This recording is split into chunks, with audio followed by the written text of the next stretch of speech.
20 years ago, my wife looked at our 4-year-old son who was rocking back and forth in the corner of our living room and told me she refused to bury her life in a hole of silence. She packed a single red suitcase, stepped over his toy blocks, and walked out the door without looking back. She left me with a failing auto repair shop, a mountain of debt, and a nonverbal child the doctors said would likely never live independently. I raised him alone. I washed the grease from my hands every night to hold him when the world got too loud. I fought for every therapy session and every special education class. Then the miracle happened. The silence she despised turned into colors. At 14, his first canvas sold for $500. Yesterday, at 24, one of his abstract pieces sold for $1.8 million. And exactly 3 hours after the gavel fell, she came back. She did not come alone. She brought a lawyer, a new husband, and a lawsuit demanding full conservatorship over the son she abandoned. I told my lawyer to prepare for war. I told him we would burn every dime before she touched a penny, but my son, the boy who used to hide under tables when the phone rang, put a hand on my shoulder and whispered the most terrifying thing I have ever heard. Let me handle it. My name is Vernon Hayes. I am 68 years old and my hands are rough from 40 years of turning wrenches and changing oil.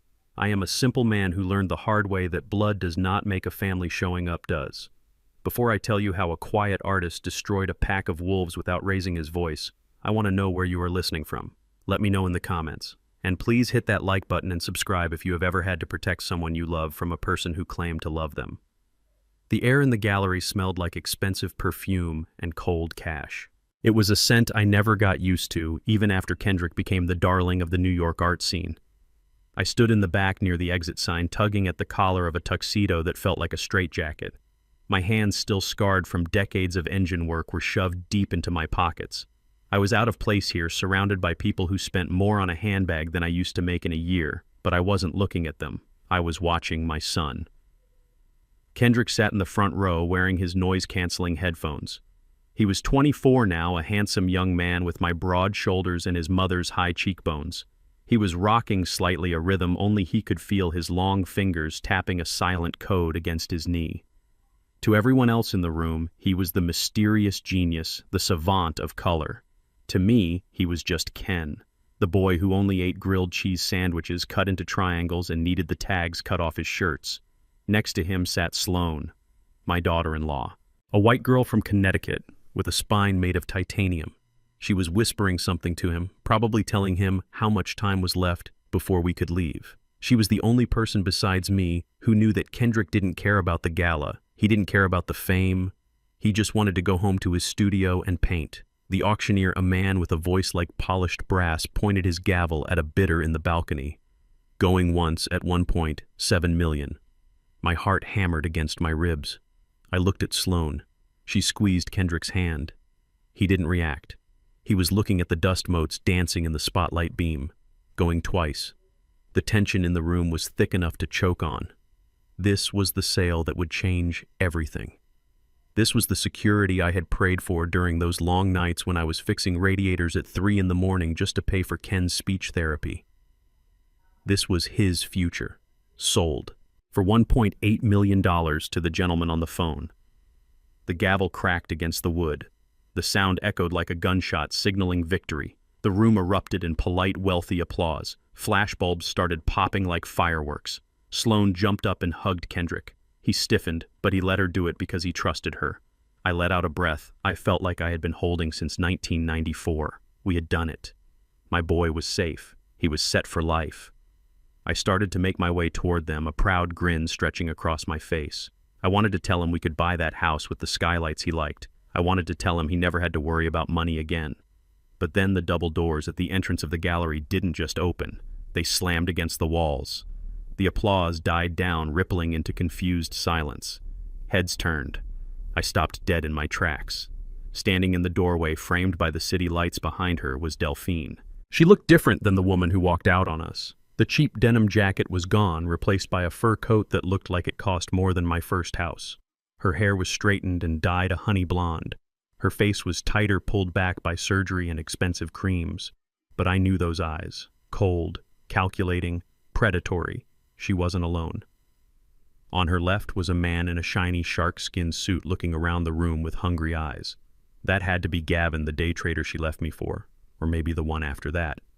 On her right was a man carrying a briefcase wearing the kind of suit that screamed billable hours.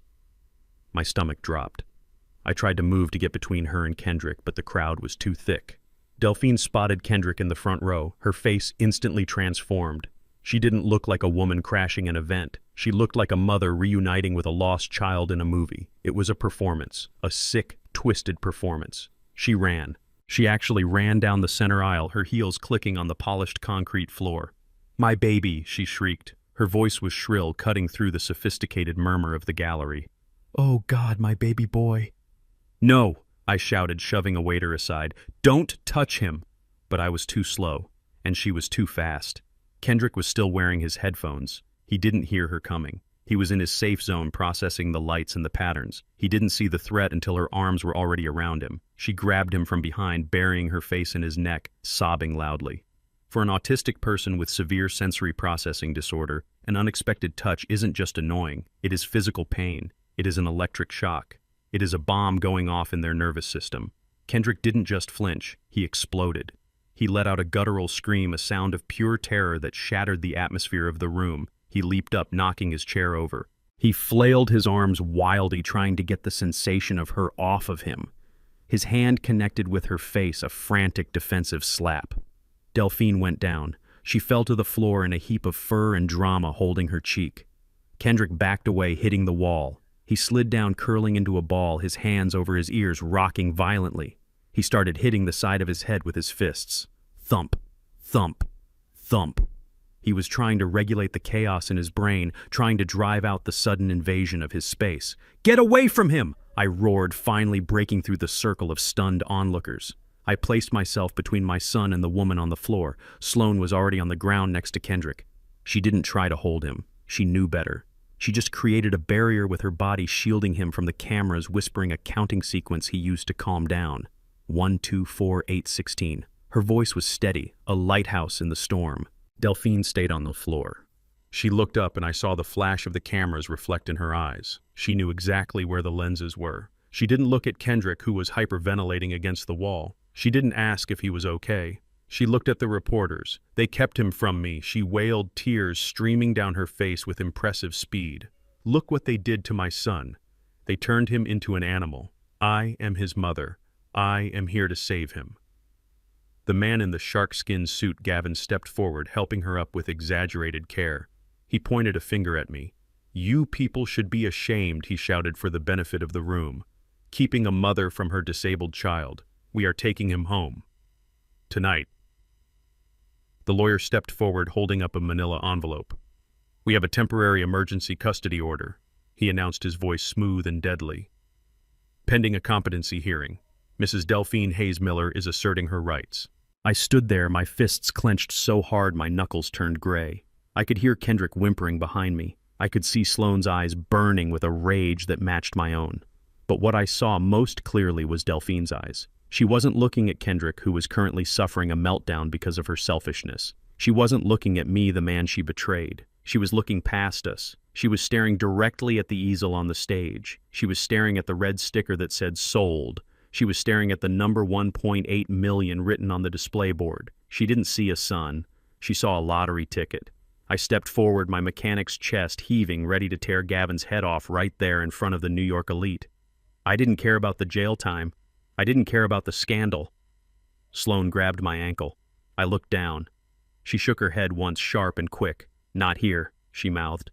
I looked back at Delphine. She was smiling through her fake tears, basking in the flash of the cameras. She thought she had won. She thought the script was written. The poor mother returning to save her helpless child from the angry, aggressive father. She had no idea that she had just walked into a trap. But looking at my son rocking and crying on the floor, I knew the cost of this war was going to be higher than any painting, and I was ready to pay it. The morning sun hit the kitchen table, but it brought no warmth. The silence in our house was usually peaceful, a comfortable quiet, where Kendrick could eat his oatmeal and organize his blueberries by size. Today the silence felt heavy. It felt like the air before a thunderstorm. Sloane was staring at her coffee cup, her knuckles white as she gripped the handle. Kendrick was rocking back and forth in his chair, harder than usual, a low hum vibrating in his throat. He sensed the tension. He always sensed it before we did. When the doorbell rang at 8 in the morning, it did not sound like a visitor. It sounded like a warning. I wiped my hands on a kitchen towel and walked to the door. My steps were heavy. I knew who it was before I even opened it. A man in a cheap suit stood there holding a thick envelope. He did not look me in the eye. He just mumbled my name, shoved the papers into my chest, and walked away as fast as he could. I closed the door and opened the envelope right there in the hallway. The first word I saw was conservatorship. I am a mechanic. I know how to fix a transmission, and I know how to rebuild an engine block. I did not go to law school. But I knew what that word meant. It meant slavery. It meant that Delphine was not just asking for money. She was asking for the legal right to become Kendrick's brain. She wanted the right to decide where he lived, who he saw, what he ate, and how he spent every single dime he earned. She was arguing that Kendrick was an incapacitated adult and that I, his elderly father with a high school education, was unfit to manage an estate worth millions. My hands shook, not from fear, from a rage so hot it felt like I had swallowed a piston. She wanted to turn my son into a piece of property. I walked back into the kitchen and threw the papers on the table. Sloane picked them up. She read the first page, and I saw the color drain from her face. She looked at Kendrick, who was now lining up his vitamins in a perfect straight line. She wants full control, Sloane whispered, her voice trembling. She is claiming emergency jurisdiction. She says you are manipulating him. She says I am an opportunist. She wants to move him to a residential facility for evaluation. That is just a fancy word for an institution, I said, my voice low and dangerous. Over my dead body. 2 hours later, we were sitting in the office of Saul Cohen. Cohen was expensive, cynical, and had been practicing law since before I was born. His office smelled like old leather and cigar smoke. He read the motion Delphine's lawyers had filed. He read it slowly, turning every page with a dry finger. The sound of the paper turning was the only noise in the room. Finally, he took off his glasses and rubbed the bridge of his nose. "Vernon," he said, looking at me with tired eyes. "This is bad. They have filed in probate court. They are painting a very specific picture. They are saying you are a 70-year-old retired mechanic with a heart condition. They are saying Kendrick has the mental capacity of a child. They are arguing that suddenly, with this influx of money, he is vulnerable to fraud. And specifically, they are pointing the finger at you and Sloane." I slammed my hand on his mahogany desk. The wood groaned. "Let them point," I shouted, standing up. "Let them point their fingers." "Where were those fingers 20 years ago? You asked them that, Cohen. You asked the court where Delphine was when Kendrick was 4 years old." Cohen held up a hand. "Vernon, listen to me. The court does not care about 20 years ago. The court cares about the safety of the assets right now. I don't care about the assets," I roared. "I care about the truth. She says I am unfit. She wrote in that filing that I am uneducated. You tell the judge I sold my shop. Tell him that. Tell him I sold Hayes Auto Repair. The only thing my father left me because the insurance wouldn't cover Kendrick's speech therapy. Tell him I spent 10 years working double shifts at Jiffy Lube, coming home with oil embedded in my skin so deep I couldn't scrub it out just so I could pay for a private tutor because the public school system gave up on him." I paced around the small office, my chest heaving. She left a note, Cohen. She didn't even say goodbye to him. She left a note on the refrigerator that said she refused to bury her life in a hole of silence. That is what she called our son. A hole. And now she wants to be his guardian. Now she wants to decide if he can buy a paintbrush. Cohen watched me, his face unmoving. "I know that, Vernon, and you know that. But in the eyes of the law, she is the biological mother. She has a husband with a finance background. She has a team of lawyers. And she has a narrative. They are going to say you are holding him back. They are going to say you are isolating him." He picked up a piece of paper from the file. "They have a statement here from a neighbor claiming you shout at Kendrick, claiming the house is unsafe." I laughed, a bitter, harsh sound. "That is probably old man Henderson. He never forgave me for refusing to fix his transmission for free." "It doesn't matter if it is true," Cohen said sharply. "It matters that it is in the file. We are fighting a war of perception. And right now you look like an angry, overwhelmed old man, and she looks like a concerned mother stepping in to save the day." I sat back down, feeling the energy drain out of me. "So what do we do?" "We fight," Cohen said. "But this is not a fist fight, Vernon. You cannot punch your way out of this. This is a siege. They are going to try to starve you out. They have asked for a temporary freeze on all assets belonging to the Hayes Trust until the hearing. I frowned. What does that mean? It means Cohen said, leaning forward, that as of this morning, Kendrick's bank accounts are locked. The money from the sale yesterday is in escrow. You cannot touch it. You cannot spend a dollar of it. I looked at Sloane. She was checking her phone under the table. She looked up at me, her eyes wide with panic. "Vernon," she whispered. "What is it?" I asked. Sloane turned the phone screen toward me. It was her banking app. There was a big red banner across the top. Account frozen. "It's not just the trust," she said, her voice shaking. "It is our joint account. The one we use for groceries. The one we use for the electric bill. They froze everything." I looked back at Cohen. "Can they do that?" Cohen nodded grimly. "If they argue that you have commingled funds or that you might flee with the money, yes. They can freeze it all pending an audit." My phone rang in my pocket. It was a sharp, intrusive sound.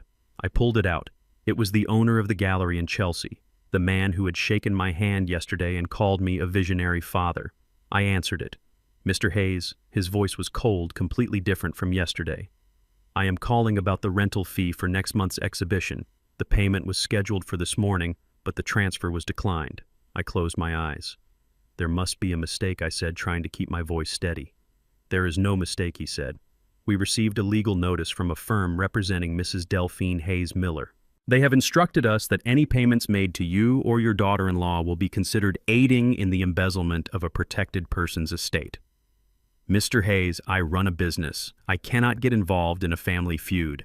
If the funds are not cleared by 5 o'clock today, we will have to cancel the show and remove Kendrick's pieces from the floor." He hung up before I could say another word. I stared at the phone. My son had just sold a painting for nearly $2 million. On paper, we were rich. On paper, we were successful. But in that office, with the smell of old cigars and the weight of the law crushing down on us, I realized the terrifying truth. We were standing on a gold mine, but we could not afford to buy a loaf of bread. Delphine knew exactly what she was doing. She wasn't trying to win a legal argument, she was trying to break us. She knew I had no savings. She knew we lived month to month until this sale. She was going to squeeze us until we couldn't breathe, until we had to come crawling to her just to keep the lights on. I looked at Sloane. She wasn't crying anymore. She was typing furiously on her phone. "What are you doing?" I asked. "I am canceling the catering for the celebration dinner," she said, her voice flat. "And I am listing my car for sale online." I reached out and stopped her hand. "No," I said.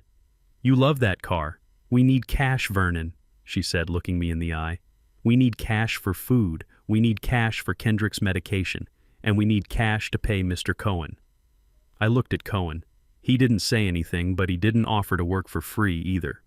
I stood up and walked to the window. Down on the street, people were walking to lunch. They looked so normal. They had no idea that a life could be dismantled in a single morning with a few pieces of paper. I thought about Kendrick. He was probably at home right now painting. He didn't know that his world was being fenced in. He didn't know that his mother, the woman who abandoned him, was now using his own success to put a cage around him. I pressed my forehead against the cool glass. I felt the anger settling in my gut, heavy and cold like a stone. "Let them freeze the money," I said quietly. "Let them lock the doors. I survived on peanut butter and tap water for 5 years after she left. I can do it again." I turned back to face them. Cohen filed the objection. "Sloane, do not sell the car yet. I have a stash of cash in an old coffee can in the garage that I saved for emergencies. It is not much, but it will buy us groceries for a week." "You think you can outlast them?" Cohen asked, raising an eyebrow. "They have millions in backing. You have a coffee can." "I am not trying to outlast them," I said, grabbing my coat. "I am trying to buy enough time for them to make a mistake. Delphine is greedy, and greedy people always get careless. We just need to be ready when she slips."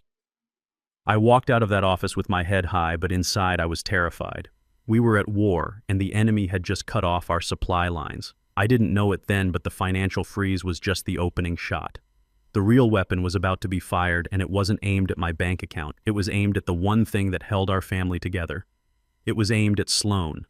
The television in our living room was usually reserved for baseball games and the evening news. But that Tuesday night, it became a portal to hell. Sloane sat on the edge of the sofa, biting her fingernail until it bled. I stood by the window, looking out at the dark street, holding a glass of iced tea so tight my hand cramped. On the screen, Delphine sat in a beige armchair opposite a famous talk show host whose specialty was destroying lives for ratings. The studio lighting was soft, designed to make her look angelic. She dabbed at her dry eyes with a tissue. The caption at the bottom of the screen read, "The mother who was forced to run." I listened as the woman who abandoned my son 20 years ago rewrote history in real time. She told the host that I was a violent alcoholic. She said I used to come home from the auto shop smelling of whiskey and grease looking for a fight. She told a story about how I threw a wrench at her while she was holding baby Kendrick.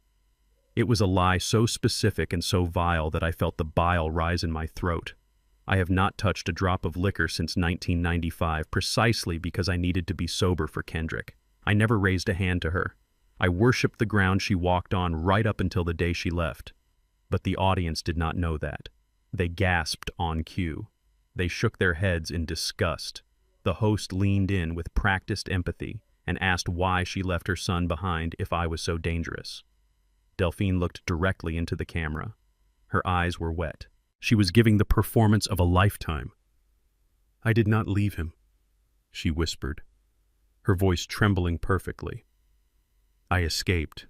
I had to get away to survive. And once I was gone, Vernon threatened to hurt Kendrick if I ever came back.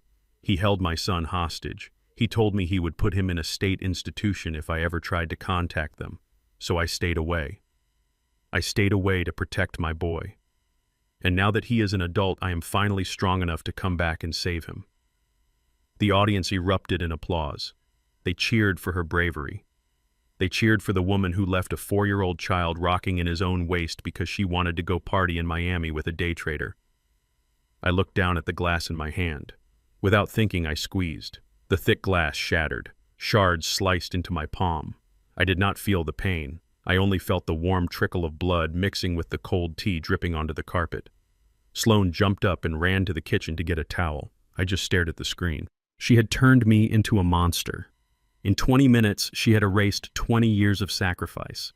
She had taken every night I stayed up holding Kendrick through a fever, and every weekend I spent working extra shifts to pay for his sensory toys, and she twisted it into a story of abuse. I turned off the TV, but the silence that followed was worse. I knew what was coming. You cannot tell a lie that big to 10 million people and expect nothing to happen. The next morning, the world was different. It started with a low hum like a swarm of angry bees. I was in the kitchen bandaging my hand when I heard it. I looked out the front window. There were people on my lawn, strangers. They were holding signs. Some of them were homemade, scrawled with markers. "Save Kendrick.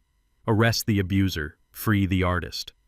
I saw a young woman with blue hair holding a phone up, live streaming herself screaming at my house. I saw men who looked like they were looking for a fight. But worse than the strangers, I saw my neighbors. People I had fixed cars for. People I had waived labor costs for when they were tight on cash. They were standing on their porches watching. They were not helping. They were watching to see if the monster on TV was real. "We have to get Kendrick to the studio," Sloane said, running into the room. She was pale. "He has a deadline. If he does not finish the commission by Friday, we are in breach of contract. And he needs his routine, Vernon. If he stays here with this noise, he will fall apart." She was right. Routine was oxygen for Kendrick.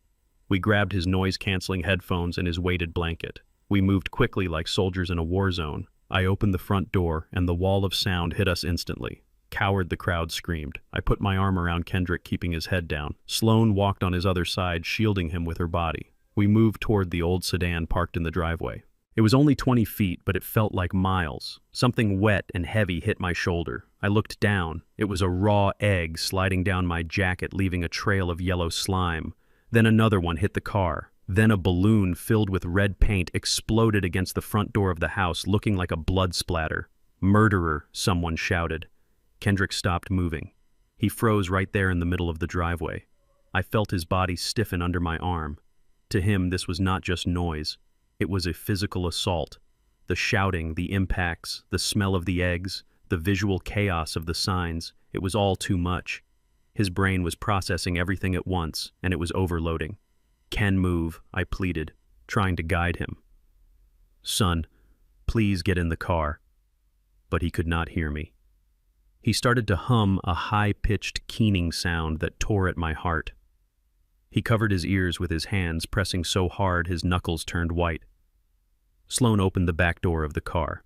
"Get him in, Vernon!" she screamed over the noise of the crowd. I tried to push him gently, but he was dead weight. He was 6 feet tall and strong. When he planted his feet, he was like a tree. A rock hit the pavement near his foot. He flinched violently, and then he broke. He dropped to his knees on the concrete. He did not care about the paint or the glass or the crowd. He curled into a tight ball, burying his head in his knees. The humming turned into a scream. It was a sound of pure agony, a sound of a soul being ripped apart. He started hitting himself. This is the part of autism people do not talk about on the inspiration blogs. When the sensory overload gets too high, the pain has to go somewhere. Kendrick slammed his open palms against the sides of his head, hard, once, twice, thrice. "Stop it, Ken," I shouted, dropping to my knees beside him. I ignored the crowd. I ignored the camera's phones recording us. I wrapped my arms around my son, trying to pin his arms to his sides. I had to stop him from hurting himself. He fought me. He was panicked and strong. He thrashed backward and his elbow caught me in the jaw. I tasted blood, but I did not let go. I squeezed him tighter, using my weight to press him into the ground. Sloane was there too. She was crying, but she was working. She draped the weighted blanket over his head, creating a dark cocoon. She put her hands on his back, rubbing in firm, circular motions. "Deep pressure," she said, her voice breaking. "Deep pressure, Ken. You are safe. You are a rock. You are an island." We stayed like that on the driveway for 10 minutes. A 68-year-old man and a 25-year-old woman wrestling a grown man on the concrete while a mob of strangers cheered and jeered. They thought I was attacking him. I could hear them screaming, "Look, he is hurting him right now." They did not know I was hugging him for his life. They did not know that every time he hit himself, it hurt me 1,000 times more. They saw a villain restraining a victim. I saw my little boy who was scared of the dark trying to beat the scary noises out of his own head. Eventually, the fight went out of him. The blanket did its work. The darkness calmed him. He went limp against my chest, sobbing quietly. I looked up. My face was wet with tears and sweat. The crowd had quieted down a little, but only to get better audio for their videos. I looked at the girl with the blue hair who was still filming. I looked her right in the eye. "Are you happy now?" I whispered, my voice hoarse. "Is this what you wanted?" We managed to get him into the car. Sloane drove. I sat in the back with Kendrick holding his hand. He was staring at nothing, his eyes empty and exhausted. I looked out the back window as we drove away. My house. The house I had worked my whole life to pay for was covered in red paint and broken eggs. The word "monster" was spray painted in black across the garage door. Delphine had not just attacked my reputation. She had destroyed the sanctuary I built for my son. She had turned his safe haven into a war zone. And looking at Kendrick's bruised forehead where he had hit himself, I realized this was no longer a legal dispute. This was not about money anymore. This was an assassination attempt. She was trying to kill his spirit because she knew that was the only way to break the bond between us. I wiped the blood from my lip.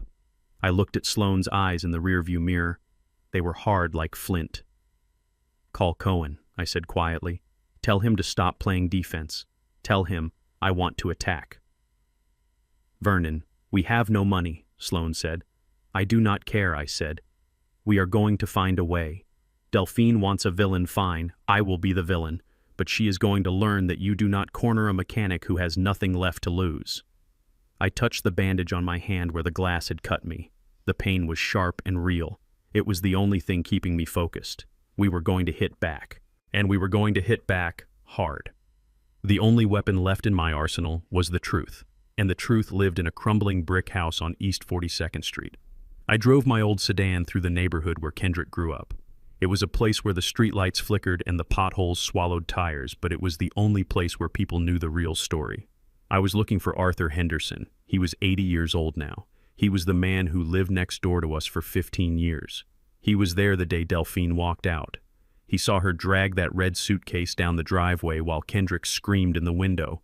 He was the one who brought over a casserole that first night because he knew I didn't know how to cook. If anyone could clear my name, it was Arthur. I pulled up to his house. The paint was peeling and the porch sagged on the left side. I walked up the steps feeling a heaviness in my chest that had nothing to do with my heart condition. Arthur was sitting in his rocking chair just like he always did. He looked frail. His eyes were milky with age, but he smiled when he saw me. "Vernon," he said, his voice cracking like dry leaves, "I saw you on the news. They are saying some terrible things." I sat down on the railing.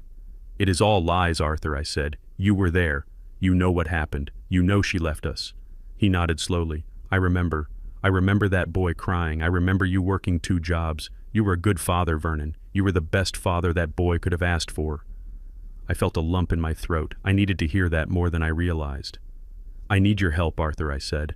"I need you to tell the lawyers what you saw. I need you to testify that I didn't abuse him." Arthur looked down at his hands. They were trembling slightly. He rubbed his knuckles. "I don't know, Vernon. I am old. I don't like courts. Please, Arthur," I begged. "They are going to take him away. They are going to put him in a home." He looked up at me then. There was something in his eyes I couldn't place. It looked like fear, but it also looked like shame. He took a deep breath. "Okay," he said softly. "I will tell them. I will tell them the truth." I drove home feeling a spark of hope. It was fragile, but it was there. I called Cohen and told him to set up the deposition. I told Sloan that we had a witness. I thought the tide was finally turning. I was a fool. I should have known that in a war over millions of dollars, loyalty is just another commodity that can be bought and sold. The deposition took place 2 days later in the conference room of a high-rise building downtown. The room was cold and sterile. The walls were glass. The table was polished mahogany that looked like a sheet of black ice. A videographer stood in the corner with a camera pointed at the witness chair. Delphine was there, sitting next to Gavin. She wasn't looking at me. She was looking at her phone, scrolling through social media like she was waiting for a nail appointment. Gavin was drumming his fingers on the table, staring at me with a smirk that made me want to reach across the table and choke him. Arthur was brought in by a paralegal. He looked small in the big leather chair. He was wearing a suit that was 2 sizes too big for him, probably the one he bought for funerals. He wouldn't look at me. He kept his eyes fixed on the water pitcher in the center of the table. Cohen started the questioning. He was gentle. He asked Arthur about his background, about how long he had lived next to us. Arthur answered in monosyllables. Yes. No. 20 years. Then Cohen got to the point. Mr. Henderson, on the afternoon of July 4th, 2004, did you witness an interaction between Mr. Hayes and his wife Delphine? Arthur shifted in his seat. He licked his lips. Yes. Please tell us what you saw, Cohen said, leaning forward. Arthur took a sip of water. His hand shook so much the water splashed onto his tie. He put the glass down. I saw them arguing, he said, his voice barely a whisper. I saw Vernon yelling. Cohen frowned. And what did Delphine do? Arthur took a deep breath. He looked up, but not at me. He looked at Gavin. And for a split second I saw Gavin nod, a tiny, almost imperceptible motion. Arthur cleared his throat. She was trying to take the boy, he said. She was trying to put him in the car. She was crying. She said she wanted to take him to her mother's house for safety. The room went dead silent. I felt the blood drain from my face. That was not what happened. That was a lie. And what did Mr. Hayes do? Cohen asked, his voice tight. Arthur closed his eyes. He grabbed the boy, he said. He grabbed him by the arm. Hard. He dragged him back into the house. And then... He paused. And then what Mr. Henderson, Delphine's lawyer, pressed, leaning in like a vulture. And then he took him to the garage, Arthur said, his voice gaining strength. He put him in the garage and he locked the door. It was dark in there, no windows. That boy was screaming in the dark for hours. I could hear him banging on the metal door. Vernon just sat on the porch drinking a beer. He told me he had to teach the boy a lesson about silence. I stopped breathing. The air left my lungs as if I'd been punched in the gut. Liar, I whispered. Arthur didn't stop. He was reciting a script now. I could hear the rhythm of it. It wasn't his memory. It was a story someone had paid him to tell. He did it all the time. Arthur continued, gaining confidence. He used to say the boy was broken. He used to say he needed to fix him like a car part. He kept him in that garage whenever he made too much noise. That is a lie, I shouted. My voice boomed off the glass walls. Vernon, sit down! Cohen hissed, grabbing my arm. I stood up, knocking my chair over. It crashed to the floor with a sound like a gunshot. I fixed your roof, Arthur! I screamed, pointing a shaking finger at the old man.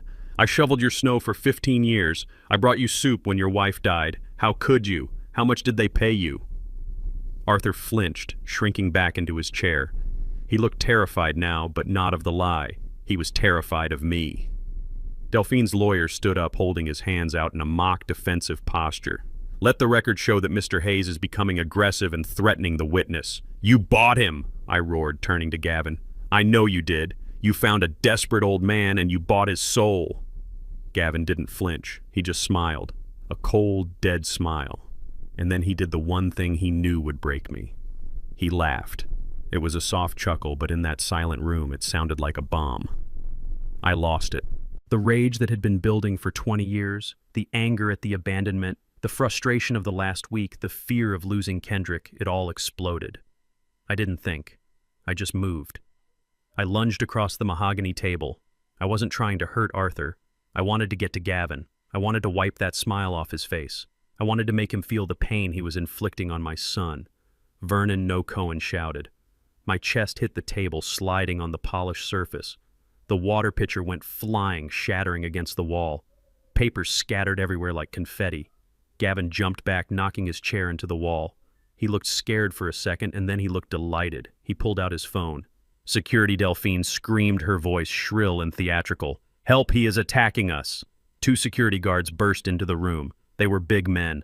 One of them grabbed my left arm, the other grabbed my right. They wrenched my arms behind my back. Pain shot through my shoulders. I wasn't fighting them. I had already realized my mistake.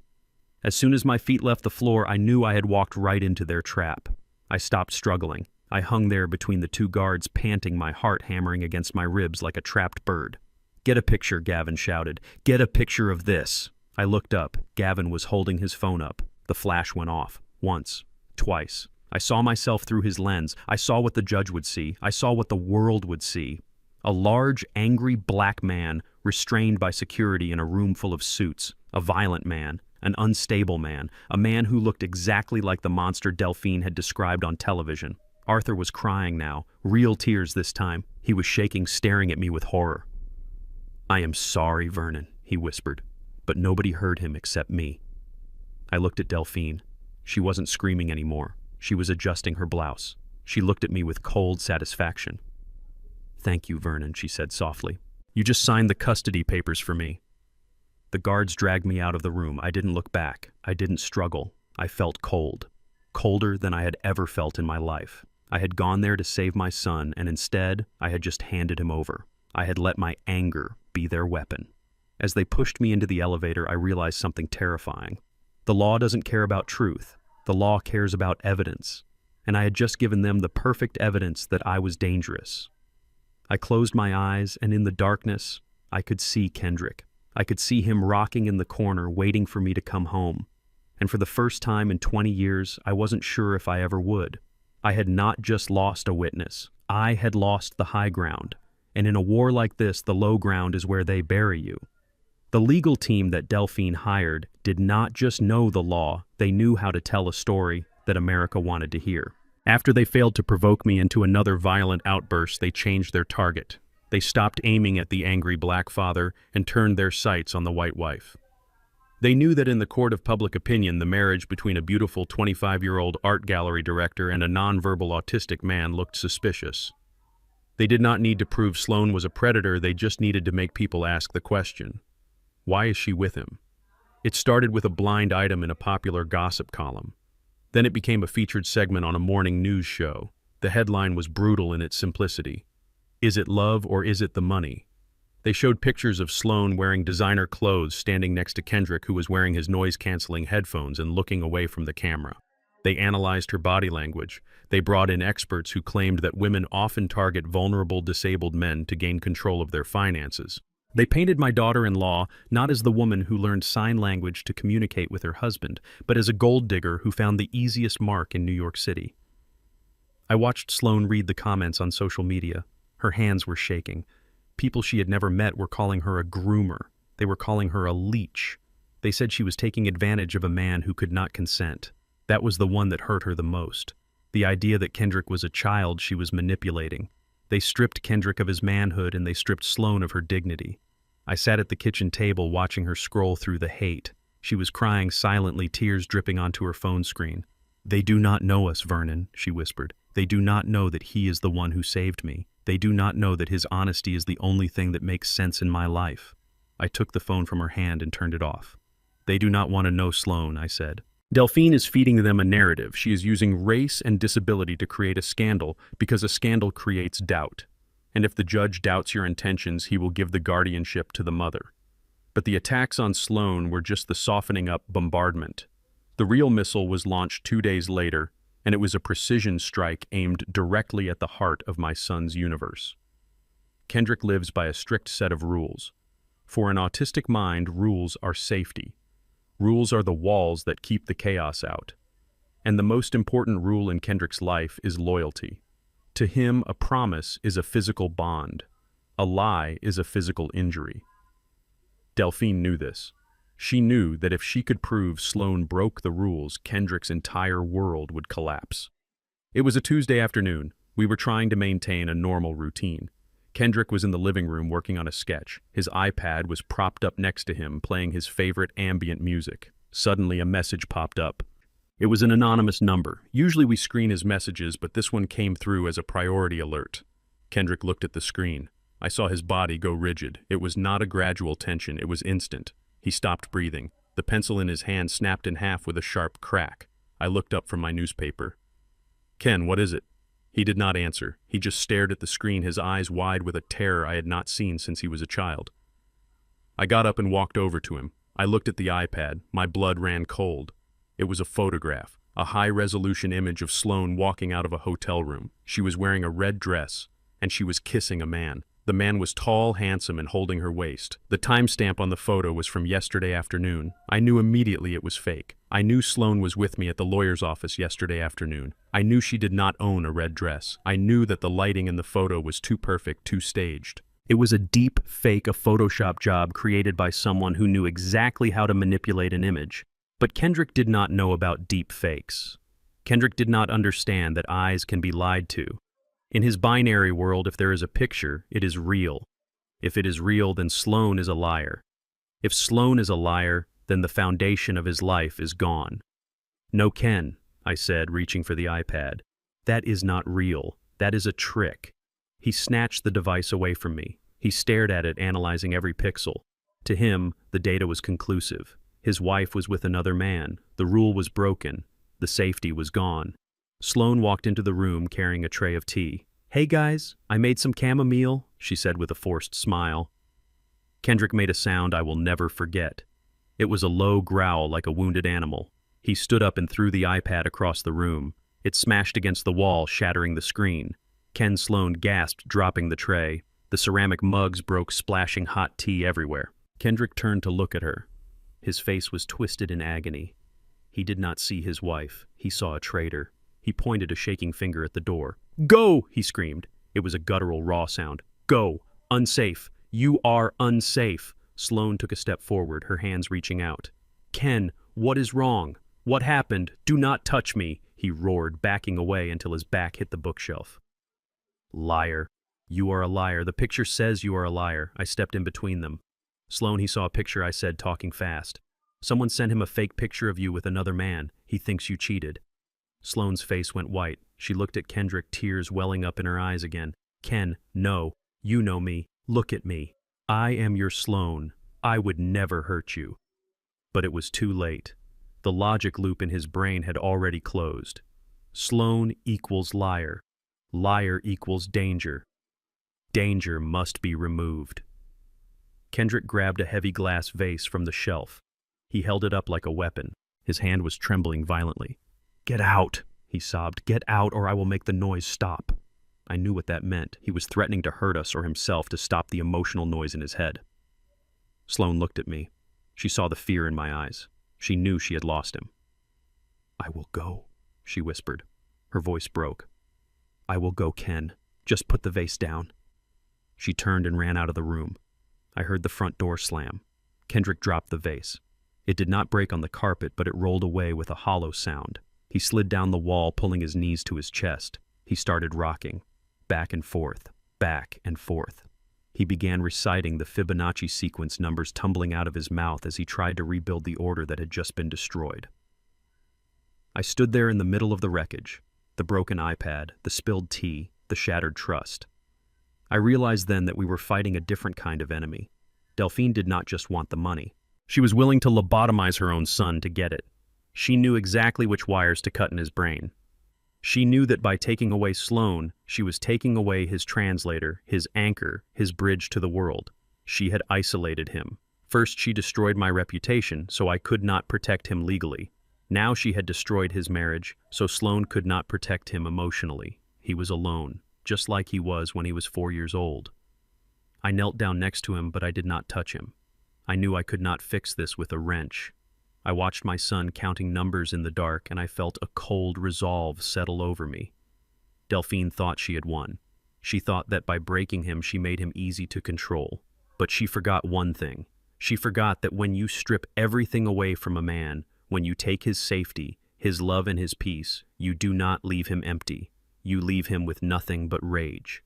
And Kendrick Hayes was about to show her that his rage was not silent.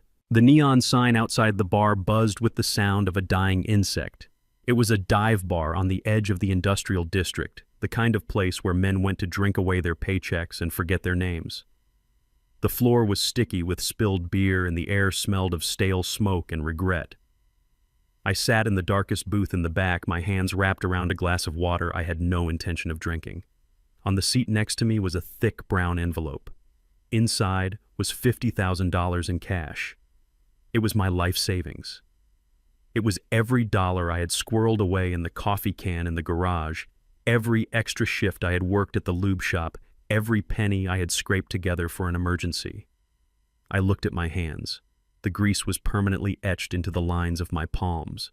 These were hands that built things, hands that fixed things, and now I was using them to do something that made me sick to my stomach. I was about to pay a bribe. I was about to pay a ransom to the man who stole my wife just so he would leave my son alone. The door opened, letting in a slice of street lamplight. Gavin walked in. He looked like a peacock in a pigsty. He was wearing a suit that cost more than the bar tab of everyone in the room combined. He spotted me and smirked. He walked over, his Italian leather shoes clicking on the linoleum floor. He slid into the booth opposite me, wrinkling his nose at the smell. "You picked a charming spot, Vernon," he said, brushing an imaginary speck of dust off his lapel. "I suppose this is your natural habitat." I did not rise to the bait. I pushed the envelope across the scarred wooden table. "Take it," I said, my voice low. "There is $50,000 in there. It is all I have. Take it and convince Delphine to drop the lawsuit. Go back to whatever rock you crawled out from." Gavin looked at the envelope. He did not reach for it. He just stared at it with a look of amusement. He reached out with one manicured finger and lifted the flap. He saw the stacks of used bills. He let the flap fall back down. 50,000, he repeated. He leaned back in the booth and laughed. It was not a happy laugh. It was the sound of a man who found a penny on the sidewalk. "You think $50,000 is going to fix this?" he asked, shaking his head. "Vernon, you really are a simple man, aren't you? You think this is about greed. You think we are just trying to get a little extra spending money." He leaned forward, his face suddenly serious. His eyes were bloodshot. I saw a desperation there that matched my own. I owe people money, Vernon. Bad people. The kind of people who do not send lawyer letters. They send guys with baseball bats. I owe them $500,000. And the interest is compounding every day. 50 grand would not even buy me a week of safety. My stomach turned. So that was it. Delphine did not come back for love. She came back because her new husband had gambled away their lives. "So you are using my son as your piggy bank," I said, my voice trembling with rage. "You are going to destroy his life to pay off your bookie." Gavin shrugged. "He is sitting on nearly $2 million, Vernon. And that is just the start. The kid is a factory. He paints, we sell. It is a simple business model. Delphine controls the trust, I manage the investments, and the debt goes away. Everyone wins. Well, except you." He reached for my water glass, took a sip, and grimaced. "You are pathetic," he sneered. "Look at you. You are 68 years old. You live in a house that is falling apart. You drive a car that should be in a scrapyard. You are nothing but a dirty mechanic, Vernon. You have grease under your fingernails and oil in your veins. You were never good enough for Delphine. That is why she left. She wanted a man, not a laborer." I felt the heat rising in my chest. It started in my belly and spread to my shoulders. It was a familiar heat. It was the same heat I felt when I saw the bruising on Kendrick's arm after he hit himself. She left because she was weak, I said through gritted teeth. She left because she could not handle the hard work of love. Gavin laughed again, louder this time. A few people at the bar turned to look. She left because she was bored, Vernon. And frankly, I do not blame her. And now she is going to take the boy back. And do you know what we are going to do with him? We are not going to coddle him like you do. We are going to put him in a facility. A nice, quiet place upstate where they have doctors to make sure he stays productive. No more tantrums. No more sensory meltdowns. Just paint and medication. We will turn him into the gold mine he was meant to be. The image of Kendrick locked in a room, drugged into submission, painting picture after picture for this man to sell, hit me like a physical blow. The world narrowed down to the face of the man sitting across from me. I forgot the plan. I forgot the lawyer's advice. I forgot that I was 68 years old. I stood up. "You will not touch him," I roared. Gavin looked up at me, his eyes mocking. "Or what, old man? What are you going to do? Fix my transmission?" I did not think. I just moved. My right hand, the hand that had tightened bolts and hammered steel for 50 years, clenched into a fist. I swung with everything I had. My knuckles connected with the bridge of his nose. There was a sickening crunch, the sound of cartilage breaking. Gavin's head snapped back. Blood sprayed across the table, splattering onto the brown envelope. He howled in pain, clutching his face. He fell out of the booth, crashing onto the dirty floor. I stood over him, breathing hard, my hand throbbing. For a second, I felt a surge of satisfaction. I had silenced the voice that threatened my son. But then Gavin looked up. Blood was pouring down his chin, ruining his expensive shirt. But he was not looking at me with fear. He was looking at me with triumph. He spat out a mouthful of blood and grinned, his teeth stained red. "Got you," he wheezed. Before I could process what he meant, the room was bathed in red and blue light. Sirens wailed right outside the door. They were loud, too close. The door of the bar burst open. Police officers swarmed in, guns drawn. "Police, get down on the ground," someone screamed. I froze. I looked at Gavin. I looked at the cops. And then I understood. He knew I would hit him. He had pushed me until I did. He had the police waiting around the corner. This was not a negotiation. It was an ambush.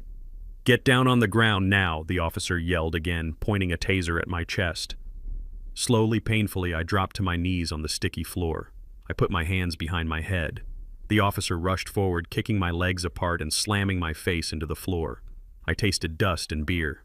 I felt the cold steel of handcuffs ratcheting tight around my wrists. Gavin was helped up by another officer. He was holding a napkin to his nose, acting the victim perfectly. "He asked me to meet him here, officer." Gavin cried, his voice thick with fake terror. "He tried to bribe me. When I refused, he attacked me. He is a violent man. He is dangerous." I tried to speak, to tell them about the gambling debt, about the threats, but an officer pressed a knee into my back, knocking the wind out of me. "Vernon Hayes, you are under arrest for assault and battery," the officer recited. As they dragged me out of the bar, past the staring patrons and the flashing lights, I saw Gavin standing by the ambulance. A paramedic was tending to his nose. He locked eyes with me one last time. He held up a piece of paper the officer had given him. It was an emergency protective order. I knew what it meant without reading it. It meant I was legally documented as a violent threat. It meant Delphine now had the perfect weapon to strip me of my rights. But worst of all, it meant that I could not go home. I could not go within 500 feet of the victim or his immediate family. Delphine was his wife. That made her immediate family. And Kendrick was in her custody. The realization hit me harder than the police officer's knee. By throwing that punch, I had not just broken Gavin's nose. I had broken the only shield standing between my son and the wolves. I was going to jail, and Kendrick was going to be alone with the people who wanted to sell him for parts. I sat in the back of the squad car, watching the rain streak against the glass. The brown envelope with my life savings was still on the table in the bar. Gone. Everything was gone. And as the car pulled away, I whispered the only thing I could think of. "I am sorry, Ken. Daddy is sorry." But the only answer was the wail of the siren, taking me further and further away from the boy who needed me. The consequences of my anger arrived on a piece of government stationery delivered by a bailiff who looked like he would rather be anywhere else. I was sitting on the metal cot in the holding cell, nursing my bruised hand when Cohen walked in. He did not look angry. He looked defeated.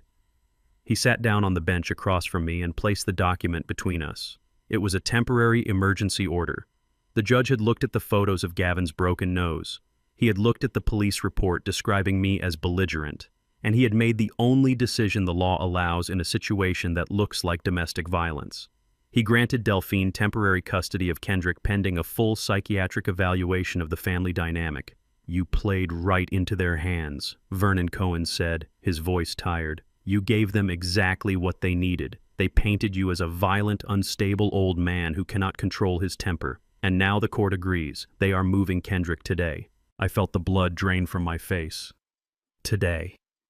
I stood up, gripping the bars of the cell. "Where are they taking him?" I asked, my voice cracking. "To a state-licensed assessment facility," Cohen said. "It is neutral ground. Or at least that is what the judge calls it. But we both know Delphine picked it. It is a place called Serenity Hills. I knew Serenity Hills. It was a warehouse for the unwanted. It was where families parked their elderly parents and their difficult children when they did not want to deal with them anymore. It was loud. It was chaotic. It was everything that destroyed Kendrick's mind. "Get me out of here," I pleaded. "I need to be there. I need to explain it to him. If they just show up and grab him, he will think I abandoned him. He will think I am just like her." Cohen nodded. "I have posted your bail. You are free to go home, Vernon, but you cannot interfere.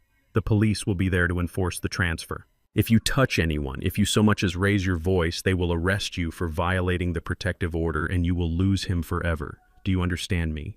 You have to stand there and watch them take your son and you have to do nothing."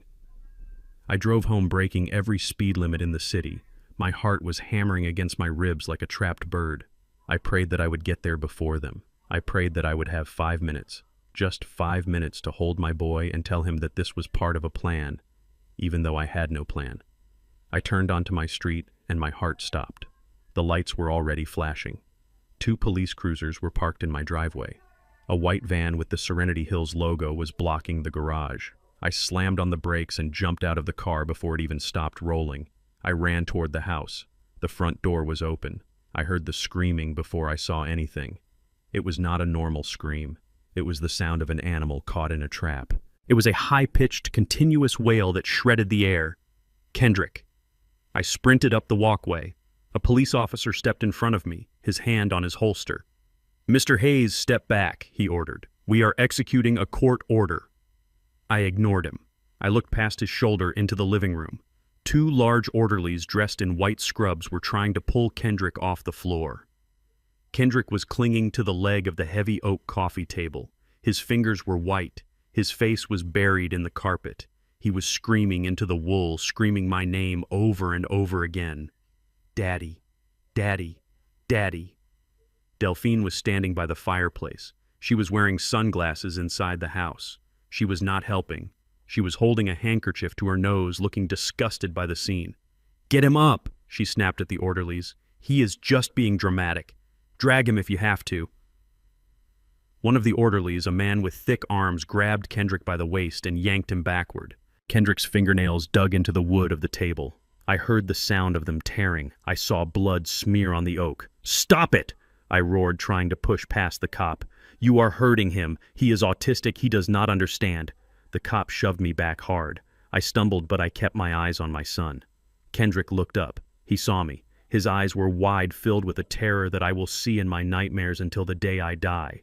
He reached a hand out toward me, his bloody fingers grasping at the air.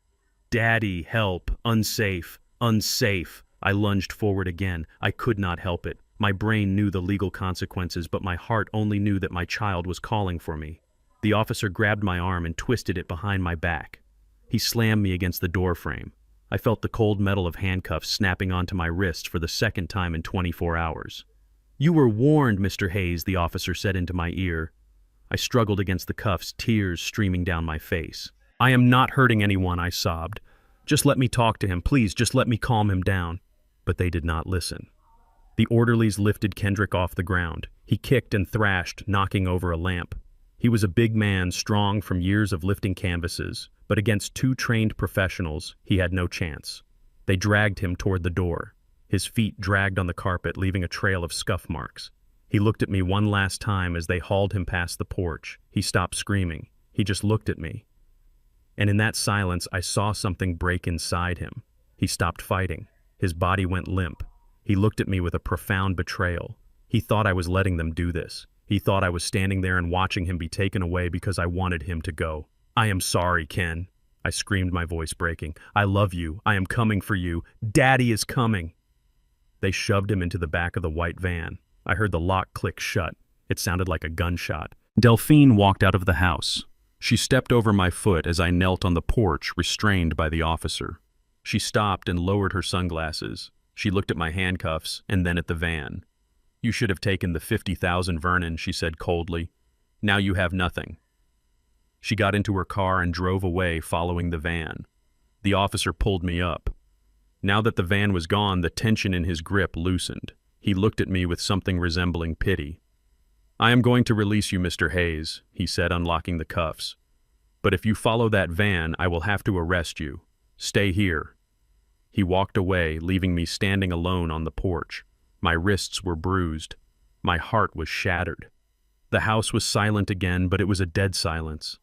The soul of the house was gone. I sank down onto the steps and buried my face in my hands. I had failed. I had promised his dying mother that I would always keep him safe, and I had just watched him be dragged away bleeding and terrified. I felt a darkness closing in on me, a despair so heavy I could not breathe. Then I felt a hand on my shoulder. I looked up. It was Sloane. I'd forgotten she was there. She had been standing in the corner of the living room the whole time, silent and unmoving. Her face was pale and her eyes were red, but she was not crying anymore. She looked like a ghost. She sat down next to me on the cold concrete steps. She did not hug me. She did not offer empty words of comfort. She leaned in close, her lips brushing against my ear. "Vernon, listen to me," she whispered. Her voice was sharp steel wrapped in velvet. I shook my head. "It is over, Sloane. They took him. He hates me." "No!" she hissed, grabbing my arm with surprising strength. "Listen to me." This had to happen. I pulled back, looking at her like she was crazy. "What are you talking about?" Sloane looked around to make sure the police were gone. She lowered her voice even further. "Kendrick knew they were coming," she said. "Before the orderlies grabbed him, he slipped something into my pocket, and he told me to tell you something." I stared at her. "What?" She reached into her pocket and pulled out a small, crumpled piece of paper. It was a receipt from the art supply store. On the back, in Kendrick's shaky handwriting, were a series of numbers, coordinates, and 3 words. "Let me handle it." Sloane looked me in the eye. "He is not a child, Vernon. We have spent 20 years protecting him from the world. But we forgot that he observes everything. He knew Delphine would not stop until she had him physically. So he let her take him. Why, I asked, my mind reeling. Why would he go to that hellhole? Because Sloane whispered, a dark smile touching her lips. "That is where the evaluation happens. That is where the court-appointed doctors will interview him. And Kendrick has been preparing for this interview for a week. He is not going there as a victim. He is going there as a Trojan horse." She stood up and brushed the dust off her skirt. "Plan B is active, Vernon. Now get up. We have work to do. We need to find the tax records for the trust. If Kendrick is going to blow up the building from the inside, we need to make sure the fire spreads to Delphine's bank account on the outside." I looked at the empty driveway where the van had disappeared. I thought about the look in Kendrick's eyes. Maybe it was not betrayal. Maybe it was focus. Maybe he went limp, not because he gave up, but because he was saving his energy for the real fight. I stood up. My knees were shaking, but I stood up. "What do you need me to do?" I asked. Sloane handed me the car keys. "Drive," she said. "We are going to see the IRS." The brochure for Serenity Hills featured a stone fountain and a smiling woman doing yoga on a green lawn. It promised a holistic approach to mental wellness. It promised dignity. But the reality was a concrete block building on the edge of an industrial park surrounded by a chain-link fence topped with razor wire. Inside it did not smell like lavender and hope. It smelled of industrial-strength bleach, boiled cabbage, and stale urine. It was a warehouse for the unwanted. It was a place where families stored their elderly parents and their difficult children when they became too much of a burden to keep at home. And this was where my son spent his first night away from me in 20 years. I know what happened inside those walls because we subpoenaed the security footage later. I watched the tapes. I sat in a dark room and watched every second of my son's torture. I saw them lead him down a long, flickering hallway. The fluorescent lights buzzed with a frequency that I knew sounded like a drill in Kendrick's ears. He was walking stiffly, his arms pinned to his sides, his eyes fixed on the floor tiles. They did not take him to a therapy room. They took him to room 304. It was not a room. It was a cell. There was a metal bed bolted to the floor with a thin plastic mattress. There was a stainless steel toilet in the corner. The window was reinforced with wire mesh. The walls were painted a suffocating beige that was peeling in the corners. There were no sensory toys, no weighted blanket, no noise-canceling headphones. They had stripped him of everything that made him feel human. The orderly shoved him inside and closed the heavy door. The lock clicked with a sound of finality. Kendrick stood in the center of the room. He did not move. He did not rock. He just stood there vibrating with a silent terror that radiated off the screen. Then the door opened again. But it was not a doctor. It was Delphine. She was not wearing her fur coat anymore. She was wearing a sharp business suit. She did not look like the weeping mother from the art gallery. Her face was hard. Her eyes were cold. She looked around the room with a sneer of disgust, but not on Kendrick's behalf. She was disgusted that she had to be in such a cheap place. She closed the door behind her. There were no reporters here, no cameras except the grainy black and white one in the corner of the ceiling. She could finally drop the mask. She walked over to the bed and sat down, crossing her legs. She looked at Kendrick, who was still standing like a statue. "Sit down," she ordered. Kendrick did not move. He did not even blink. "I said sit down," she snapped, her voice echoing off the bare walls. When he did not respond, she stood up and marched over to him. She grabbed his chin, forcing him to look at her. "You are going to stop this act right now," she hissed. "I know you can hear me. I know you understand every word. Your father coddled you for 20 years. He let you play the victim. But I am not him.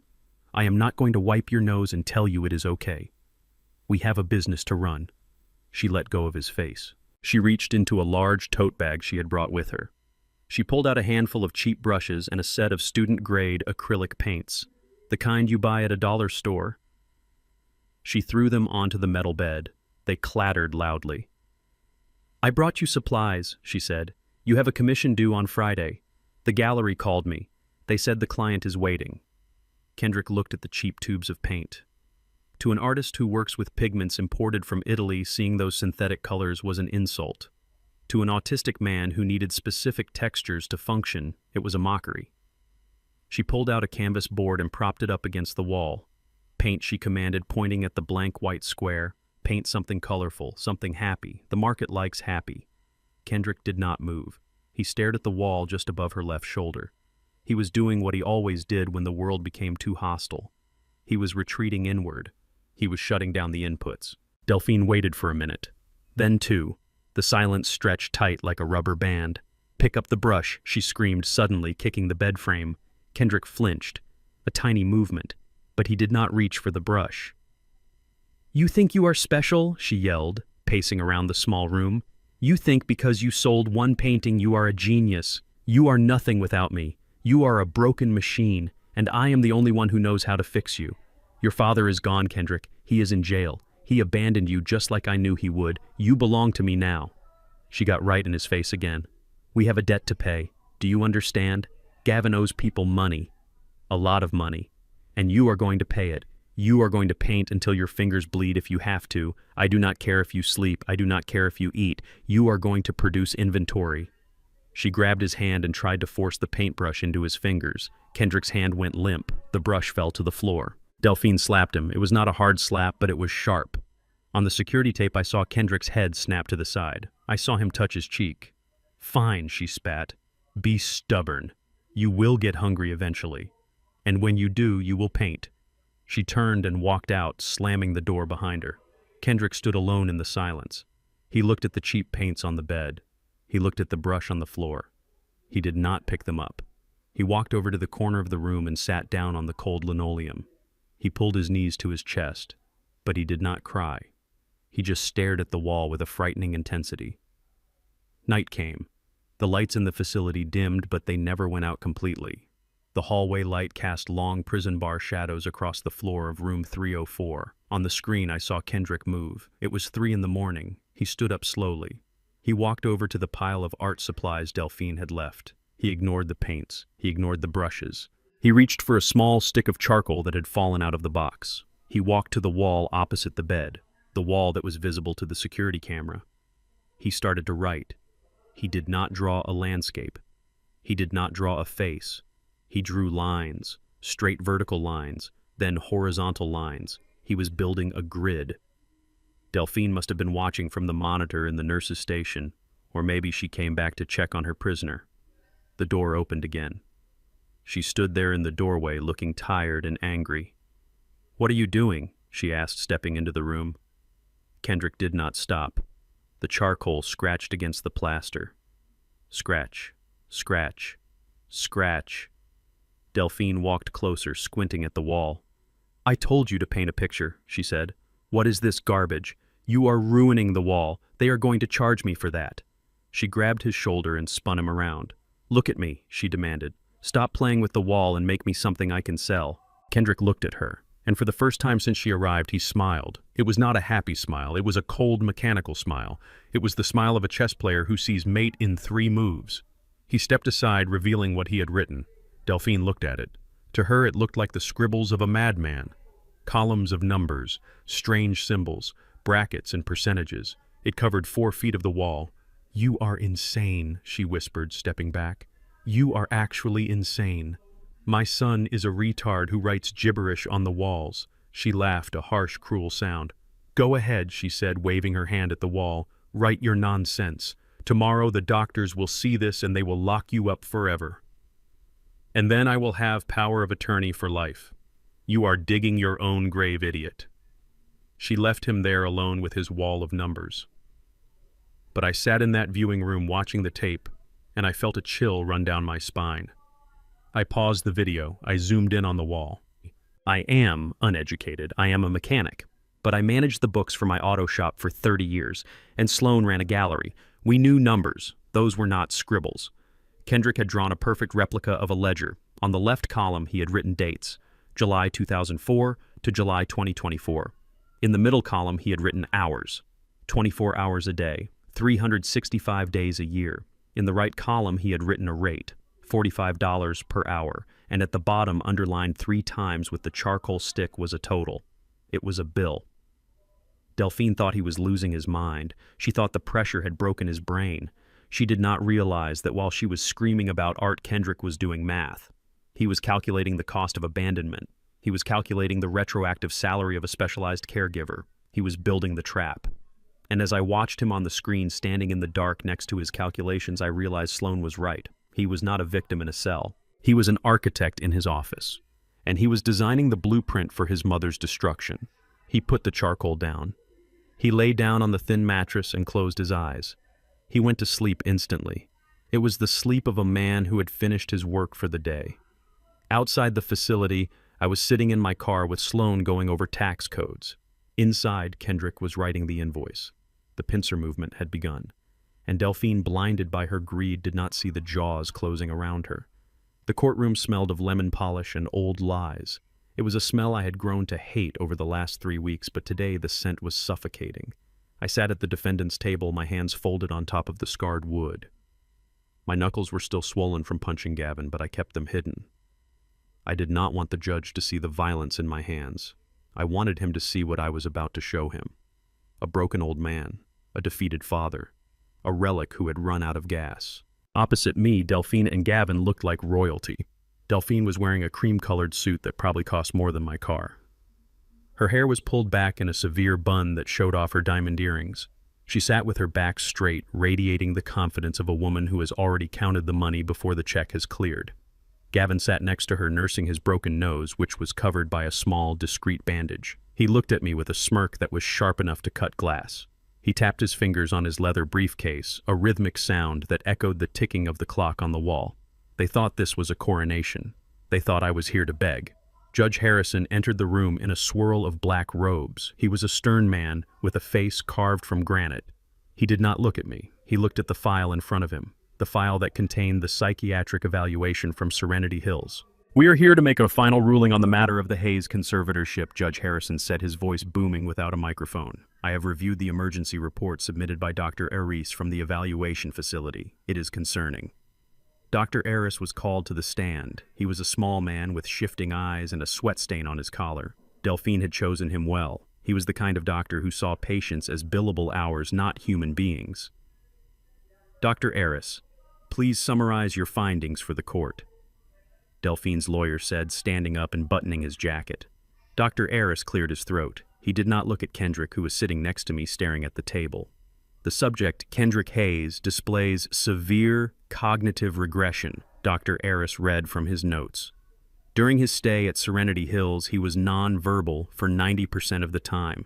He exhibited obsessive-compulsive behaviors, specifically defacing facility property with nonsensical scribbles. He showed no interest in self-care or social interaction.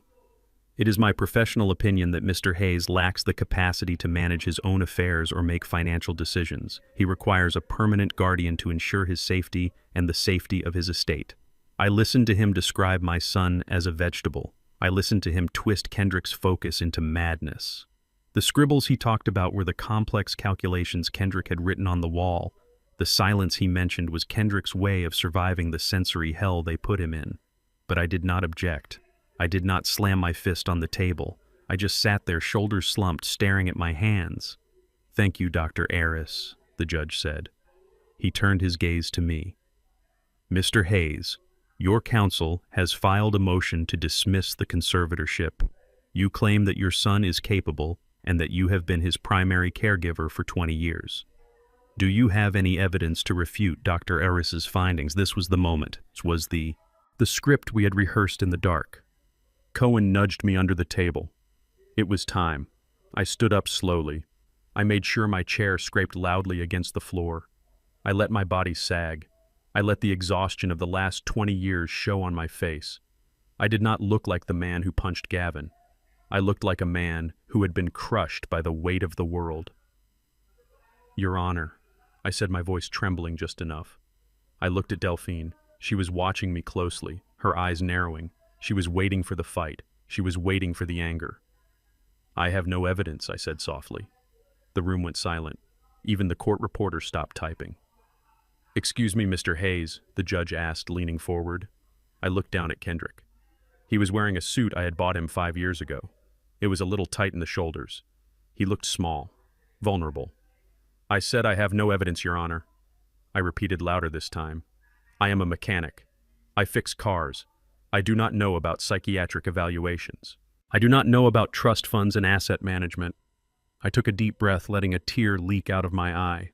It was a real tear, but it was not for the reason they thought. "I am 68 years old. Your Honor, I am tired. My heart is not good. I have spent every day of the last 2 decades worrying about this boy. I have fought for him. I have protected him.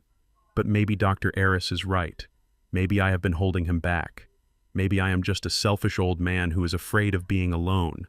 I saw Gavin's smirk widen into a grin. He nudged Delphine. She looked shocked at first, but then a slow, greedy smile spread across her face.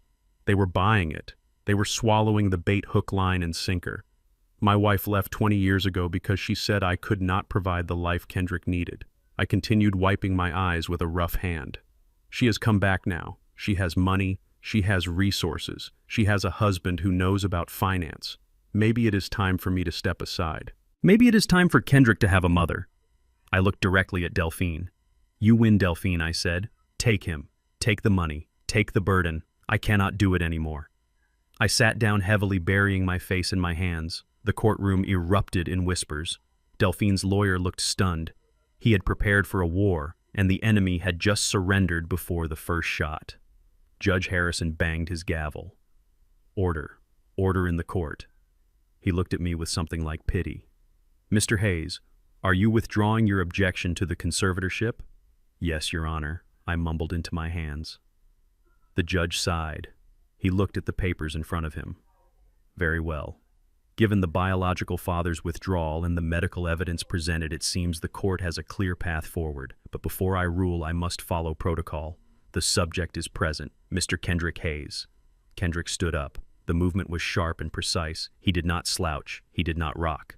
He stood up straight, his spine aligned like a steel rod. He adjusted his cuffs. Delphine looked at him. She looked annoyed. "Sit down, Kendrick," she hissed. "The judge is talking." Kendrick ignored her.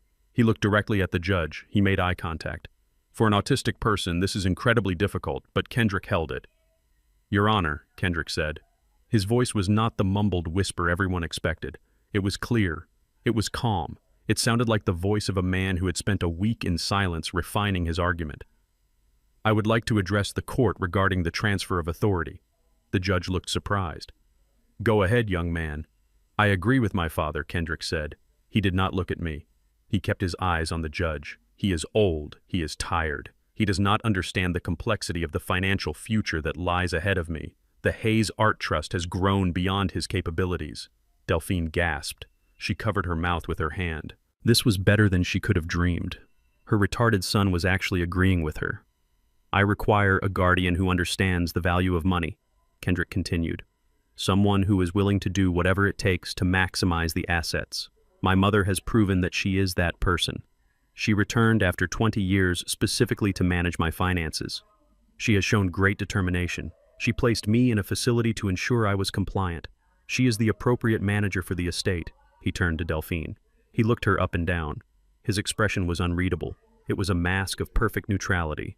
"I accept your guardianship, Mother," he said. "I want you to have full legal control over the Hayes Art Trust and all its associated liabilities." Liabilities. The word hung in the air for a second, but nobody caught it. Not the judge, not the lawyer, and certainly not Delphine, who was too busy visualizing the balance of his bank account. Judge Harrison nodded. He looked impressed. "It seems the family has reached a consensus. This is highly unusual, but it simplifies matters." He picked up his pen. "Mrs. Delphine Hayes Miller, the court grants your petition for permanent conservatorship over Kendrick Hayes and the Hayes Art Trust. You are hereby granted full power of attorney and full fiduciary responsibility effective immediately." He signed the document. The scratch of the pen on the paper sounded like a key turning in a lock. Delphine stood up. She did not hug Kendrick. She turned to Gavin and they high-fived. It was a gross display of victory. They hugged each other laughing. "We did it," Gavin whispered loud enough for me to hear. "We are rich." The judge handed the stamped order to the bailiff who brought it to Delphine. She snatched it from his hand. She held it like a trophy.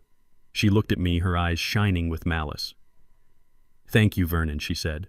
"Don't worry. We will send you a postcard from the Hamptons." I slowly lifted my head from my hands. The tears were gone. The exhaustion was gone. I looked at her and I allowed myself a small, cold smile. "You should read the fine print, Delphine," I said softly. She ignored me. She turned to Kendrick. "Come on," she said, snapping her fingers. "Let's go. We have a bank transfer to make." Kendrick did not move. He reached under the table and pulled out a thick black binder that he had brought with him. He placed it on the table with a heavy thud. "Actually," Mother Kendrick said, opening the binder, "before we go to the bank, we need to address the first item of business for the new conservator." "What are you talking about?" Delphine asked, stopping mid-stride. Kendrick pointed to the document she was holding. "You are now the legal owner of the trust," he said. "That means you own the assets. But as my father tried to tell you, it also means you own the debts." He slid the binder across the table toward her. "I have prepared the first invoice," he said. "It is past due." Delphine looked at the binder. She looked at Gavin. Gavin stopped smiling. "What invoice?" she asked, her voice faltering. "The invoice for 20 years of specialized care," Kendrick said, his voice devoid of emotion. "And the invoice for the termination of the previous manager." Delphine laughed nervously. "You are joking." "I never joke," Kendrick said. And in that moment the trap snapped shut. The room felt suddenly cold. Delphine looked at the binder like it was a bomb. And she was right. It was a bomb that had been ticking for 20 years, and she had just decided to cut the wrong wire. The bailiff placed the document on the table in front of Delphine. It was a single sheet of heavy bond paper that represented the total surrender of my rights as a father. It was the legal key to the kingdom. Delphine did not look at me. She did not look at the judge. Her eyes were locked on the attachment at the back of the file. It was the asset schedule. I could see her pupils dilate as she scanned the line items, the bank accounts, the residuals from the gallery sales, the estimated value of the current inventory, and right at the top, the number that had started this war. $1.8 million. She reached into her purse and pulled out a gold fountain pen. It was a showy thing, the kind of pen people use when they want to look important. She uncapped it with a sharp click. Her hand did not shake. There was no hesitation, no moment of moral pause where a mother might wonder if she was doing the right thing by stealing her son's autonomy. There was only greed. Pure, distilled greed. She signed her name with a flourish. Delphine Hayes Miller. The ink was dark and wet. She signed it quickly, as if she was afraid the money might evaporate if she took too long. Then she slid the paper over to the judge. Judge Harrison picked up his stamp. He exhaled a breath that smelled of stale coffee and boredom. To him, this was just another administrative task. Another family dispute settled. Another file to clear off his desk before lunch. He did not know he was presiding over execution. He pressed the stamp down. Thud. Approved. The sound echoed in the quiet courtroom. It sounded like a heavy door slamming shut. Delphine let out a breath she had been holding. She turned to Gavin. They did not kiss, but they squeezed each other's hands under the table. I saw the muscles in Gavin's jaw relax. He was doing the math in his head. He was subtracting his gambling debts from the number on that paper and realizing he still had enough left over for a sports car. The judge closed the file. "The court thanks Mr. Hayes for his cooperation in this difficult transition," he said, looking at me without really seeing me. "Mrs. Miller, you are now the court-appointed conservator. You have full legal authority." Delphine stood up. She smoothed her skirt. She looked at me with a triumphant sneer. "Thank you." "Your Honor," she said, "I promise to take better care of his finances than his father ever could." She reached for her purse, ready to leave, ready to go to the bank, ready to start spending. But then a sound cut through the room. It was the sound of a microphone being adjusted, a sharp, high-pitched scratch of feedback that made everyone wince. We all turned. Kendrick was standing up. He had pulled the heavy gooseneck microphone across the table toward him. Usually he hated microphones. He hated the way they amplified the sound of his own breathing. But he was gripping this one with a steady hand. Delphine frowned. "Come on, Kendrick," she snapped. "We are leaving." Kendrick did not move. He did not look at her. He looked directly at the court reporter, who was already packing up her typing machine. "I would like to make a statement for the record," Kendrick said. His voice was clear. It was deep. It was steady. For 20 years I had known my son as a boy of few words. He spoke in fragments. He spoke in whispers. He spoke in echolalia, repeating phrases he heard on television. When he was stressed, he went mute. But the voice that filled the courtroom now was not the voice of a disabled child. It was the voice of a man. The judge looked up, surprised. "Mr. Hayes, the proceedings are concluded. I am aware, Your Honor," Kendrick said. "I am not contesting the ruling. I am welcoming the new management." He turned his head slowly. The movement was mechanical but fluid. He looked at Delphine. He looked her right in the eyes. There was no fear. There was no avoidance. There was only a terrifying, icy calm. Delphine took a step back. She looked unsettled. She had spent the last month telling the world he was a helpless child. Now he was looking at her like a predator looks at prey. "Welcome to my world, Mother," he said. The words hung in the air. They were simple words, but the way he said them made the hair on the back of my neck stand up. He did not say it with love. He said it the way a spider might welcome a fly to a web. He raised his right hand and snapped his fingers. It was a sharp command. Sloane, who had been sitting quietly in the back row, stood up. She was holding 2 large black briefcases. They were heavy. I could see the strain in her arms as she lifted them. She walked through the swinging gate that separated the gallery from the court. Her heels clicked on the floor with a military rhythm. She did not look at Delphine. She walked straight to the defendant's table and placed the briefcases next to Kendrick. Click, click. She opened the latches. The sound was loud in the silent room. Delphine laughed nervously, a high-pitched titter that sounded out of place. "What is this?" she asked, looking at the judge for support. "Is this some kind of parting gift?" Kendrick did not smile. He reached into the first briefcase. He pulled out a stack of binders. They were thick black binders labeled by year. 2004, 2005, 2006, all the way to 2024. He began to slide them across the table. Slide, thud, slide, thud. He pushed them toward Delphine until they formed a wall between them. You wanted the estate, Kendrick said, his voice flat and emotionless. You fought for the estate. You lied for the estate. And now the court has given you the estate. He picked up the final binder. It was red. The law of conservatorship is very clear, he continued. It is a total transfer of assets and liabilities. You cannot take the profit without the debt. You cannot take the harvest without paying for the seed. Gavin stood up. His face was pale. What are you talking about, kid? There is no debt. We checked the credit reports. There are no liens on the property. Kendrick ignored him. He opened the red binder. He turned it around so the judge could see. Your Honor, Kendrick said, addressing the bench. As the new conservator, my mother is required to settle all outstanding obligations of the Hayes Art Trust before she can withdraw a single penny for herself. Judge Harrison adjusted his glasses. He looked intrigued. That is correct, Mr. Hayes. Are there outstanding obligations? Kendrick pointed a long finger at the document in the binder. Yes, Your Honor. The trust has a standing contract for specialized 24-hour care and behavioral management, a contract that has been accruing unpaid wages for 20 years. Delphine's face went white. She grabbed the edge of the table. What contract? She whispered. The contract with my father, Kendrick said. Sloane stepped forward. She began to distribute copies of the document to everyone in the room. She handed one to the bailiff. She handed one to the judge. She handed one to Delphine's lawyer, who looked like he had just swallowed a lemon. I watched Sloane work. She was efficient. She was lethal. She handed the last copy to Delphine. Delphine looked down at the paper. Her hands were shaking so hard the paper rattled. This is a fake, she screamed, throwing the paper down. You made this up. Vernon is his father. Fathers do not get paid to raise their children. Kendrick leaned into the microphone. His voice filled the room, drowning out her hysteria. Vernon Hayes is my father, yes. But Vernon Hayes is also a certified specialist in sensory processing disorders. He is a dietary manager, he is a physical therapist, he is a security guard, he is a driver. And according to the contract signed by the trust when I was 18 years old, he is entitled to the market rate for those services, retroactive to the date of my diagnosis.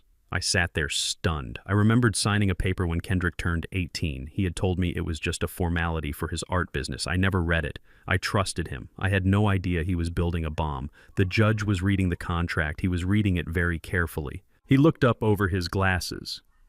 Mr. Hayes, he said to Kendrick, the hourly rate listed here is $45 an hour for 24 hours a day, including weekends and holidays. That is the standard rate for live-in care for a high-needs adult, Kendrick replied. Actually, Your Honor, it is a discount. The judge pulled out a calculator. He punched in the numbers. 20 years, he muttered, times 365 days, times 24 hours. The silence in the room was absolute. You could hear the hum of the air conditioning.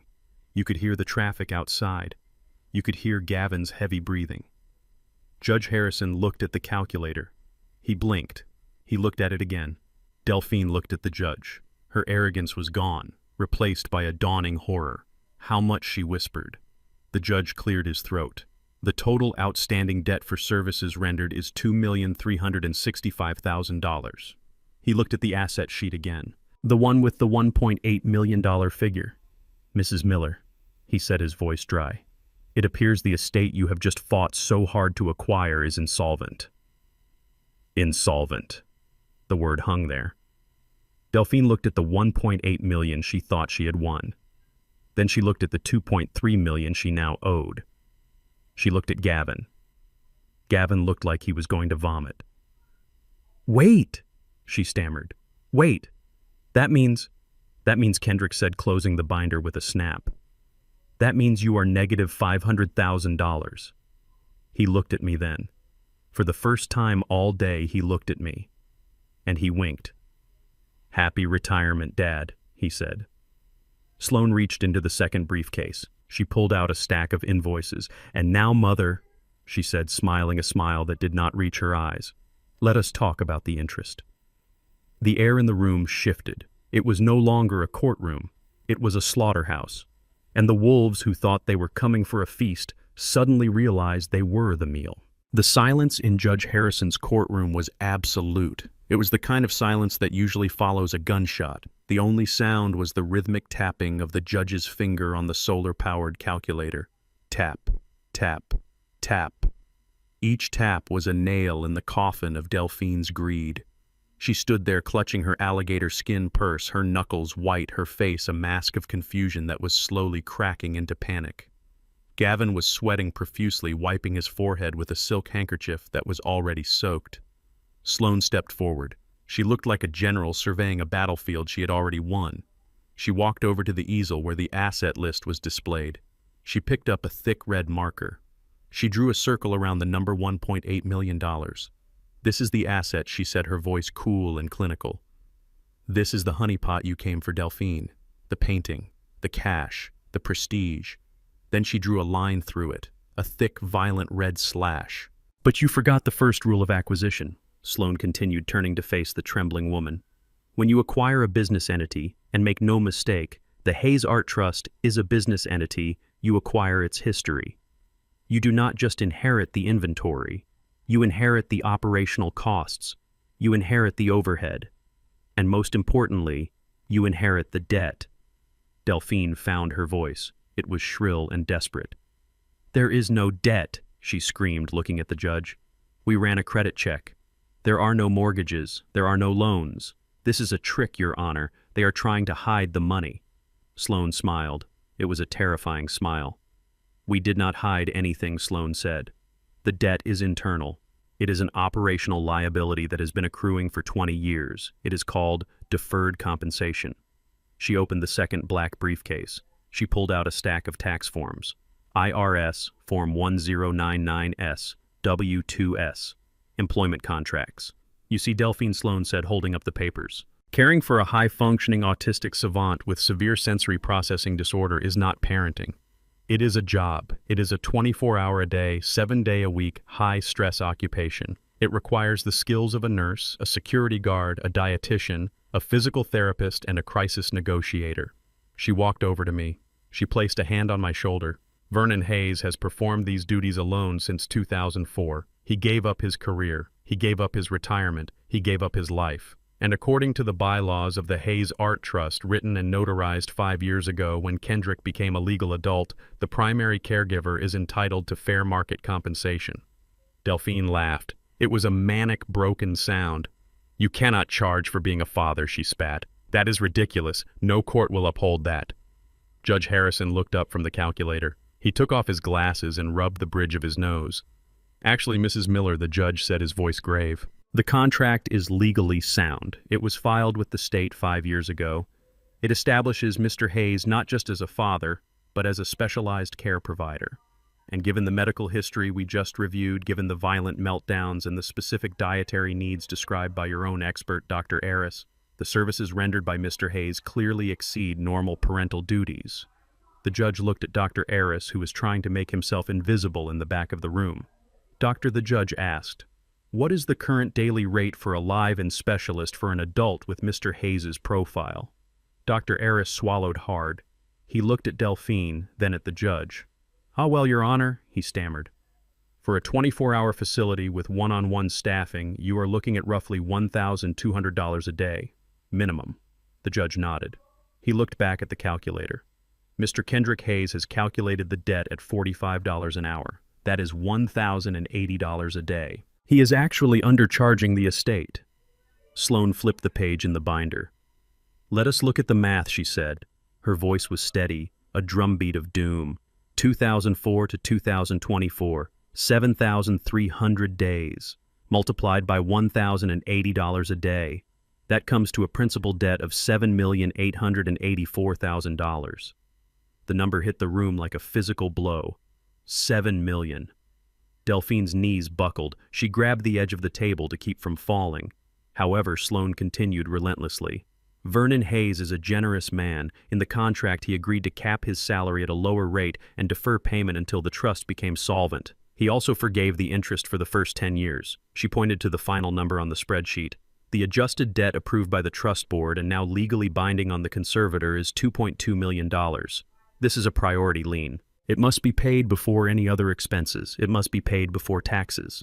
And it certainly must be paid before the conservator takes a fee." I looked at Delphine. I saw the exact moment her heart stopped beating.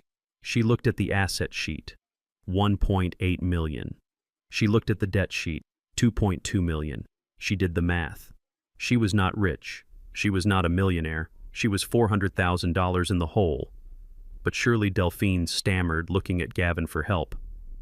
Surely we can just declare bankruptcy. We can just dissolve the trust. Sloane laughed. A dry, sharp sound. Oh, Delphine, Sloane said, shaking her head. Did you not read the document you just signed, the one the judge just stamped?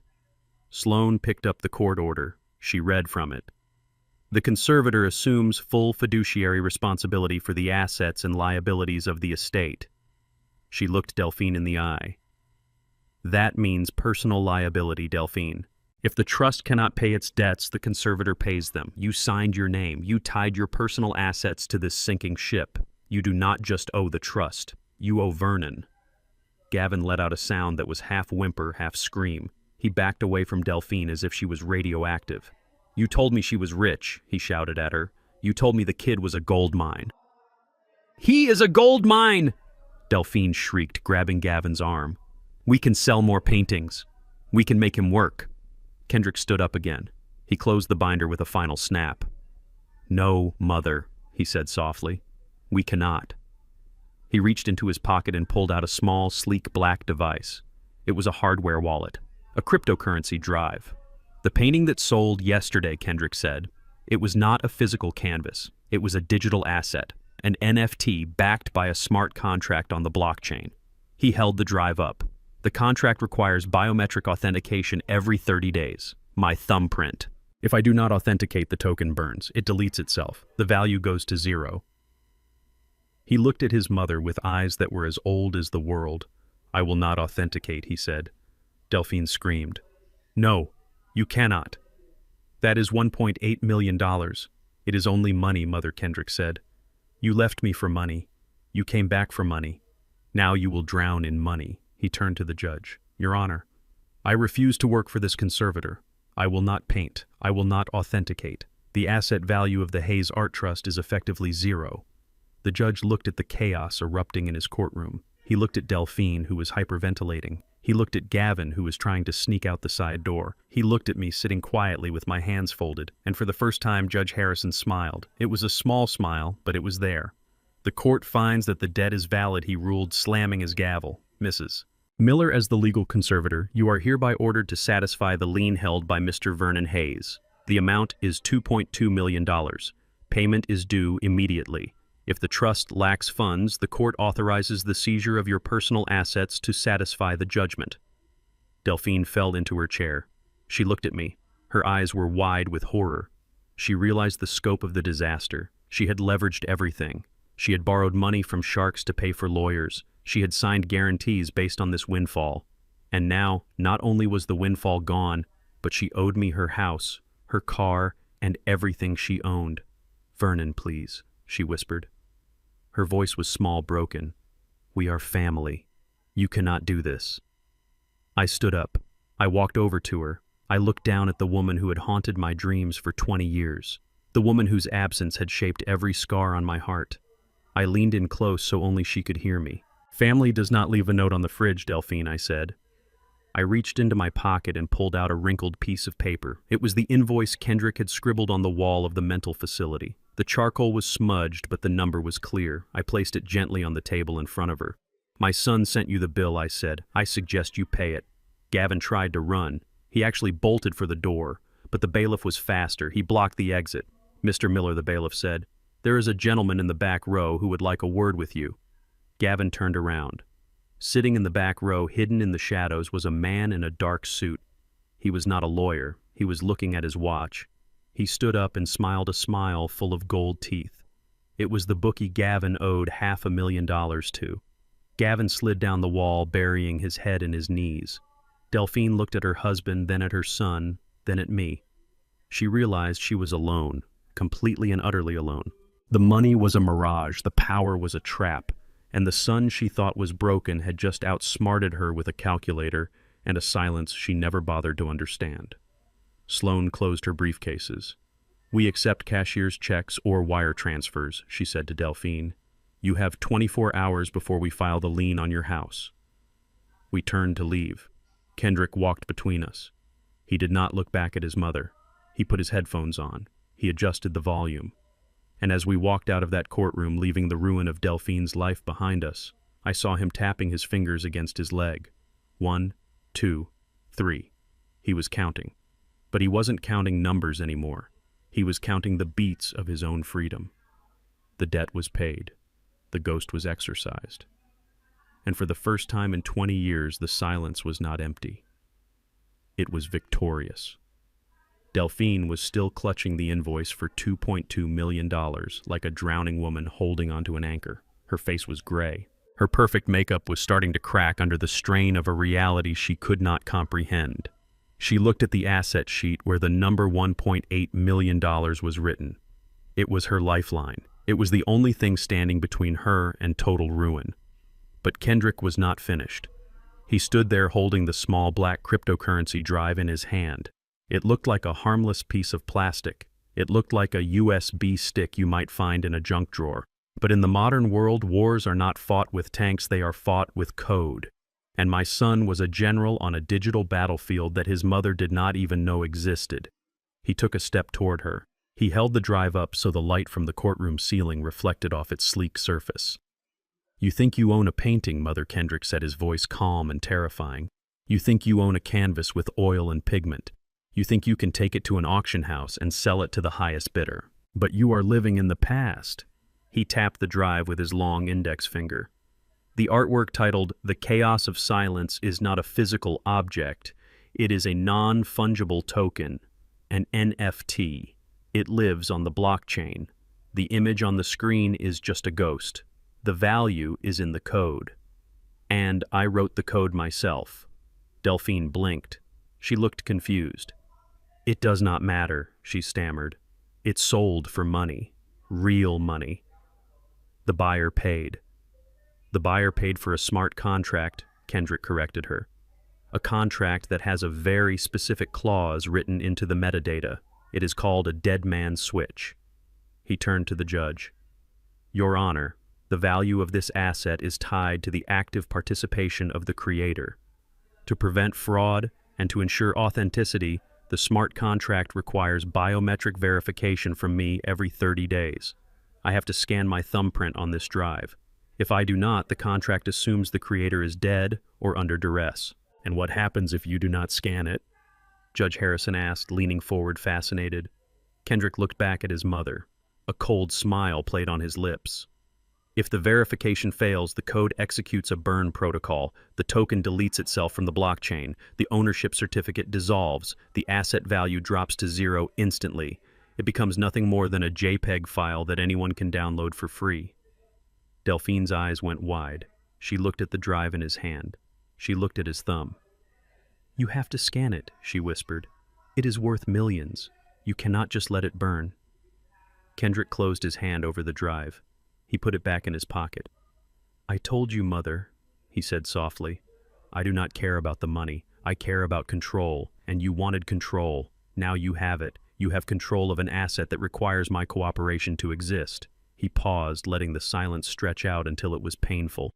"And I will not authenticate." "No," Delphine screamed. She lunged across the table, trying to grab his arm. "You have to, you ungrateful brat. Do it. Do it now." Kendrick did not flinch.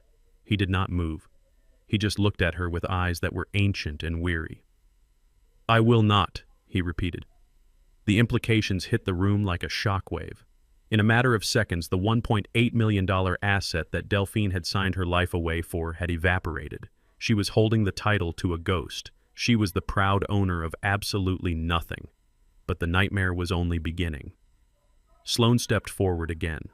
She opened the second briefcase. She pulled out a calculator and a thick stack of government forms.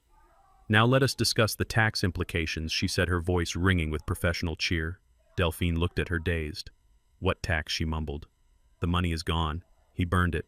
There is no money." Sloane shook her head. "Ah, but that is not how the Internal Revenue Service sees it, Delphine. You see, tax law is very specific about the transfer of assets." Sloane held up the court order, the one Delphine had signed 5 minutes ago. The ink was barely dry. "At the moment you signed this document, you accepted the transfer of an asset valued at $1.8 million, Sloane explained. The IRS considers this a taxable event. The fact that the asset value dropped to zero 5 minutes later is unfortunate for you, but it is irrelevant to the government. You accepted the value at the time of transfer. Sloan punched some numbers into the calculator. The gift tax and transfer tax on an estate of this size, combined with the immediate capital gains recognition, falls roughly around 40%. She turned the calculator around so Delphine could see the number. $720,000. Sloan smiled. That is what you owe the IRS, Delphine. And unlike other debts, tax debt cannot be discharged in bankruptcy. And since the trust has no liquid cash because the asset just evaporated, that tax bill falls to you personally. Delphine made a sound like a wounded animal. She looked at the asset sheet. 0. She looked at the debt to me, $2.2 million. She looked at the tax bill, $700,000. She was nearly $3 million in debt.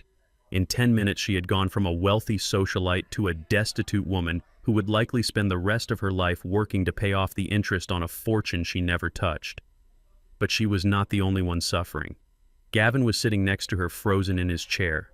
His face was a mask of sheer terror. He was not looking at the judge. He was not looking at Delphine. He was looking at his phone, which was vibrating violently on the wooden table. Buzz, buzz, buzz. He looked at the screen. I could see the reflection of a text message. It was short. It was brutal.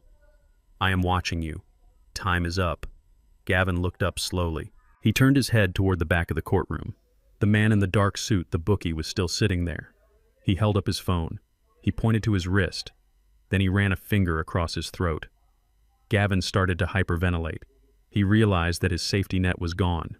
He had promised the mob that he would pay them today. He had promised them a slice of the Kendrick Hayes fortune. Now there was no fortune. There was only debt. And people like the man in the back row did not accept excuses. They accepted payment, or they took payment in blood. Gavin looked at Delphine. He looked at the woman he had conspired with, the woman he had married for money. And in that moment, whatever twisted love or partnership, they had dissolved completely. He stood up. His chair scraped loudly against the floor. I did not sign anything, he shouted, his voice cracking. Everyone turned to look at him. I did not sign the order, he yelled, pointing a shaking finger at Delphine. She signed it. It is her name on the paper. I am just a consultant. I have nothing to do with this. Delphine looked at him. Her mouth fell open. Gavin, what are you doing? I am leaving. Gavin stammered, backing away from the table. I am leaving you. This is your mess, Delphine. You fix it. I am not going down for this. He grabbed his briefcase. He did not look at her again. He turned and ran toward the side exit of the courtroom. Gavin, come back! Delphine screamed. You coward! You come back here! Gavin reached the door. He threw it open, but he did not get far. 2 uniformed bailiffs were waiting in the hallway. They stepped in front of him, blocking his path. Let me go, Gavin shouted, trying to push past them. I have rights. I have to go. Sir, you cannot leave the courtroom while proceedings are in session. One of the bailiffs said, grabbing his arm. Gavin panicked. He swung his briefcase at the bailiff. It was a weak, desperate flail. The bailiff dodged it easily and pinned Gavin against the wall. Delphine stood up. She was losing her mind. The walls were closing in. The debt, the taxes, the betrayal, the poverty. It was too much for her vanity to handle. She grabbed the asset sheet from the table. She ripped it in half. I do not accept it, she shrieked, tearing the paper into confetti. Take it back. I do not want it. Cancel the order. She threw the pieces of paper at the judge. They fluttered down like snow around the bench. Mrs. Miller, sit down. The judge roared, banging his gavel. No, Delphine screamed. It is a trick. They tricked me. Look at them. She pointed at me. She pointed at Kendrick. They planned this. He is not retarded. He is the devil. Look at him. He is laughing at me. Kendrick was not laughing. He was standing perfectly still, watching the destruction of his mother's sanity with the detached curiosity of a scientist observing a chemical reaction. Bailiff, restrain the defendant, the judge ordered. The bailiff, who was not holding Gavin, moved toward Delphine. Don't touch me, she wailed, backing away. She grabbed her heavy alligator purse and swung it wildly. It hit the water pitcher on the table, sending water splashing everywhere. It was chaos. Absolute humiliating chaos. The elegant, wealthy woman who had walked in an hour ago was now a screaming, disheveled mess, throwing water and paper at a judge while her husband was being handcuffed in the doorway. I sat there and I felt a hand on my arm. It was Sloane. She was not smiling anymore. She was just watching. "It is done," she whispered. Delphine was sobbing now, hysterical, broken sobs. The bailiff gently but firmly forced her back into her chair. "You cannot do this to me," she cried, looking at me. "Vernon, help me, please. I am the mother of your child." I stood up slowly. I walked over to the table where she sat surrounded by the wreckage of her greed. I looked down at her. "You are not a mother, Delphine." I said, my voice low and steady. "You are a biological donor.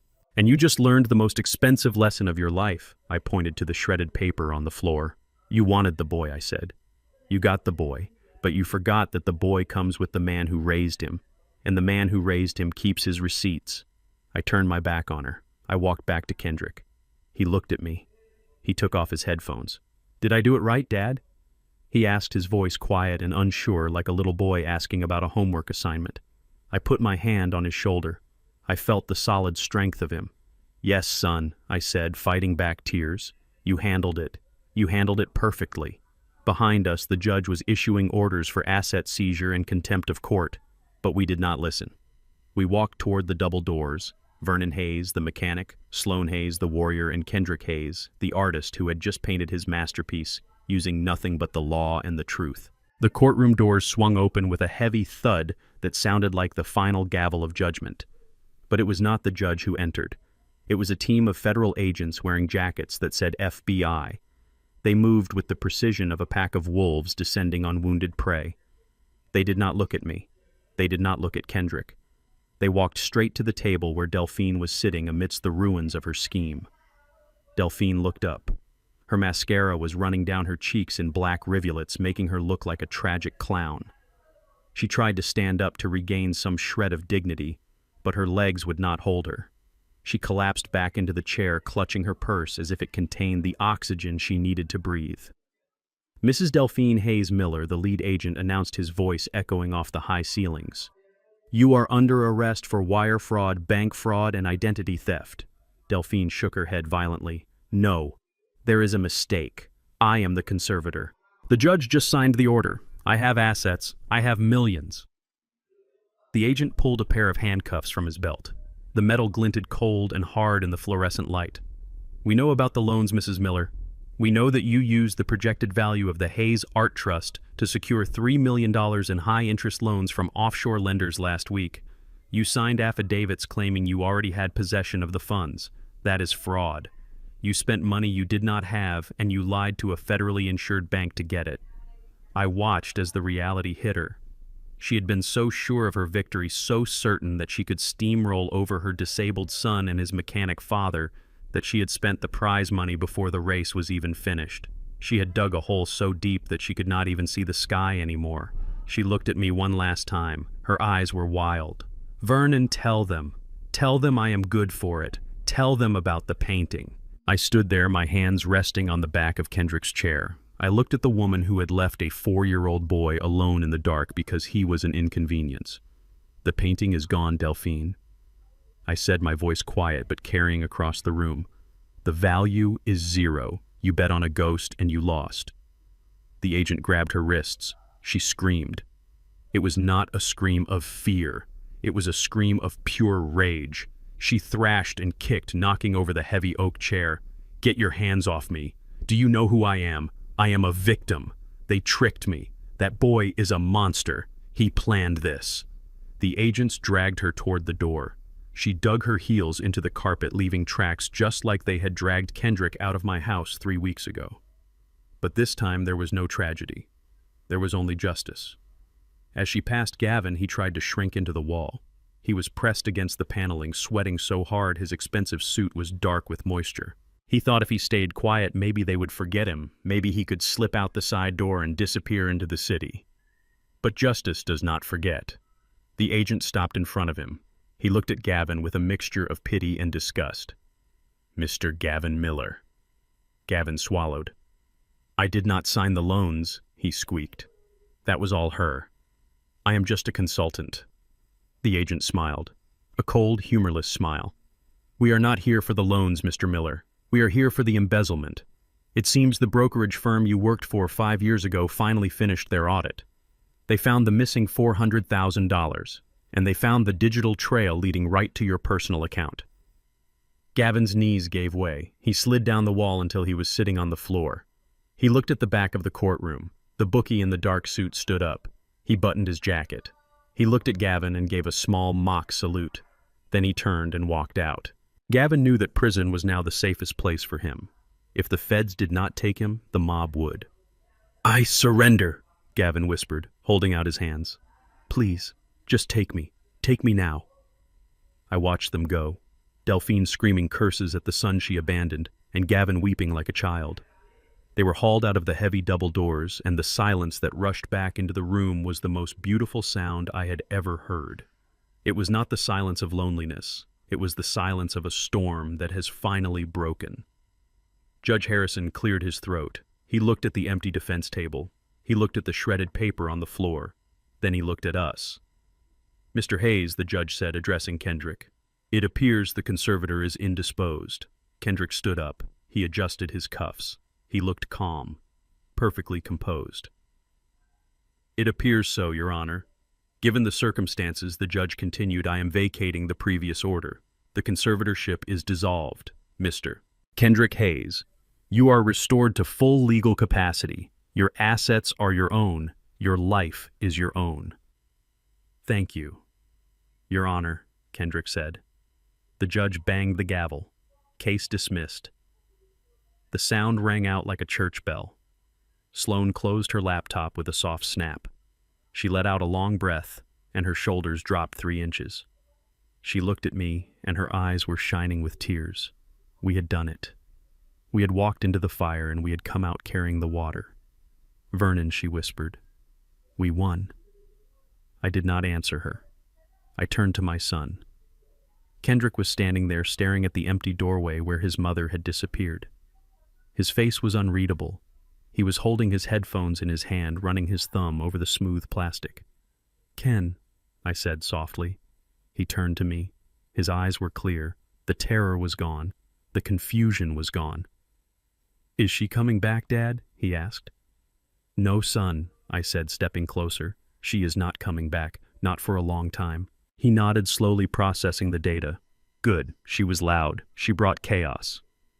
I reached out my arms. For a second I hesitated. I remembered the protective order. I remembered the accusations of abuse. I remembered the world telling me I was dangerous.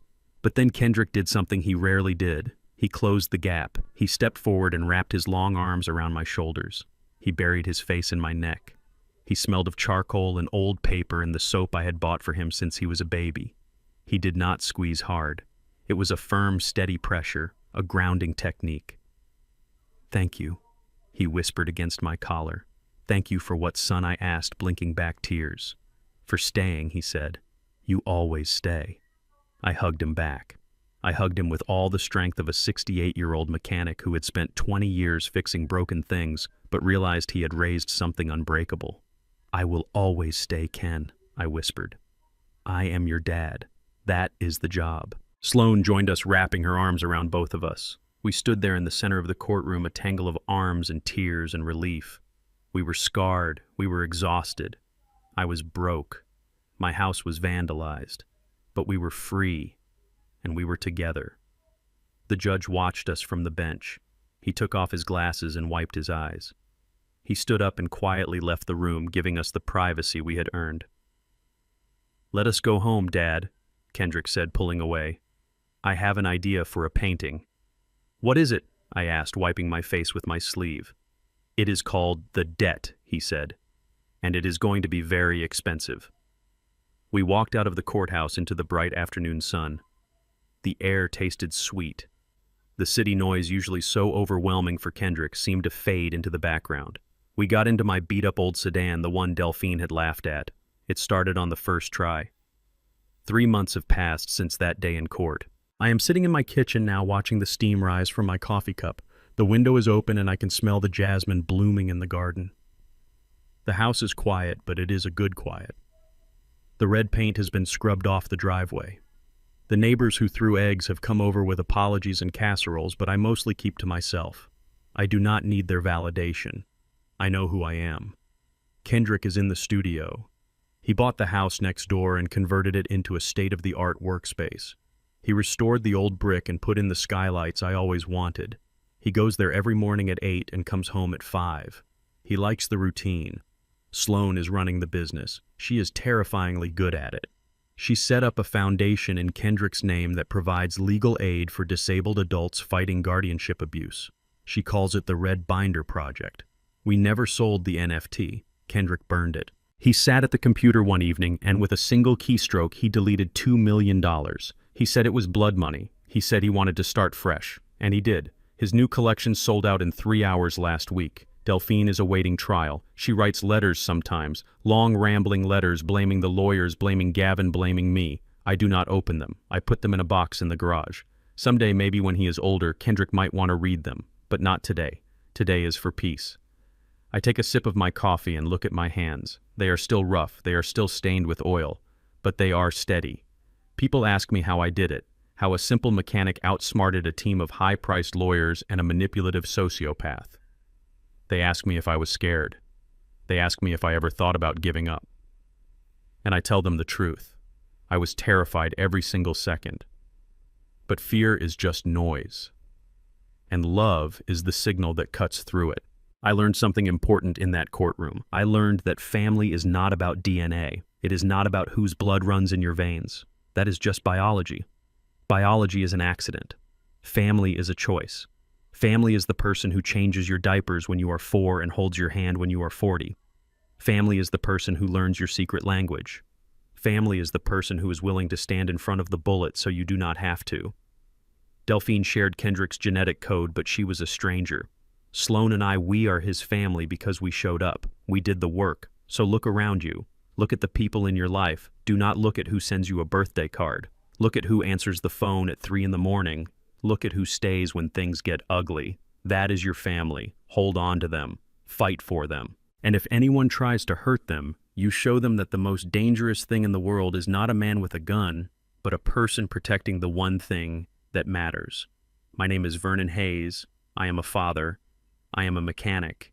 And I am the luckiest man alive. Thank you for listening to my story. If you enjoyed this, please hit that like button. It helps more than you know. And if you have ever had to fight for someone you love, let me know in the comments. I read every single one. Do not forget to subscribe to the channel for more stories about justice, resilience, and the truth finally coming to light. Until next time, take care of each other. And remember, never underestimate the quiet ones. They are usually the ones counting the cards. The most painful truth in this story isn't about the money. It is about the arrogance of absence.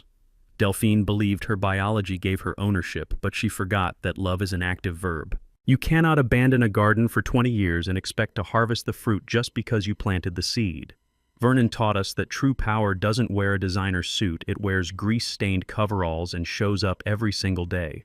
The quietest people often hold the loudest cards, and the strongest family bonds are built not by blood, but by the shared trenches of survival. If you believe that family is defined by loyalty, and not just blood, hit that like button to support the channel. Have you ever had to stand up for someone who couldn't stand up for themselves? Tell me your story in the comments below. I read every single one. Don't forget to subscribe for more stories of justice served cold. See you in the next one.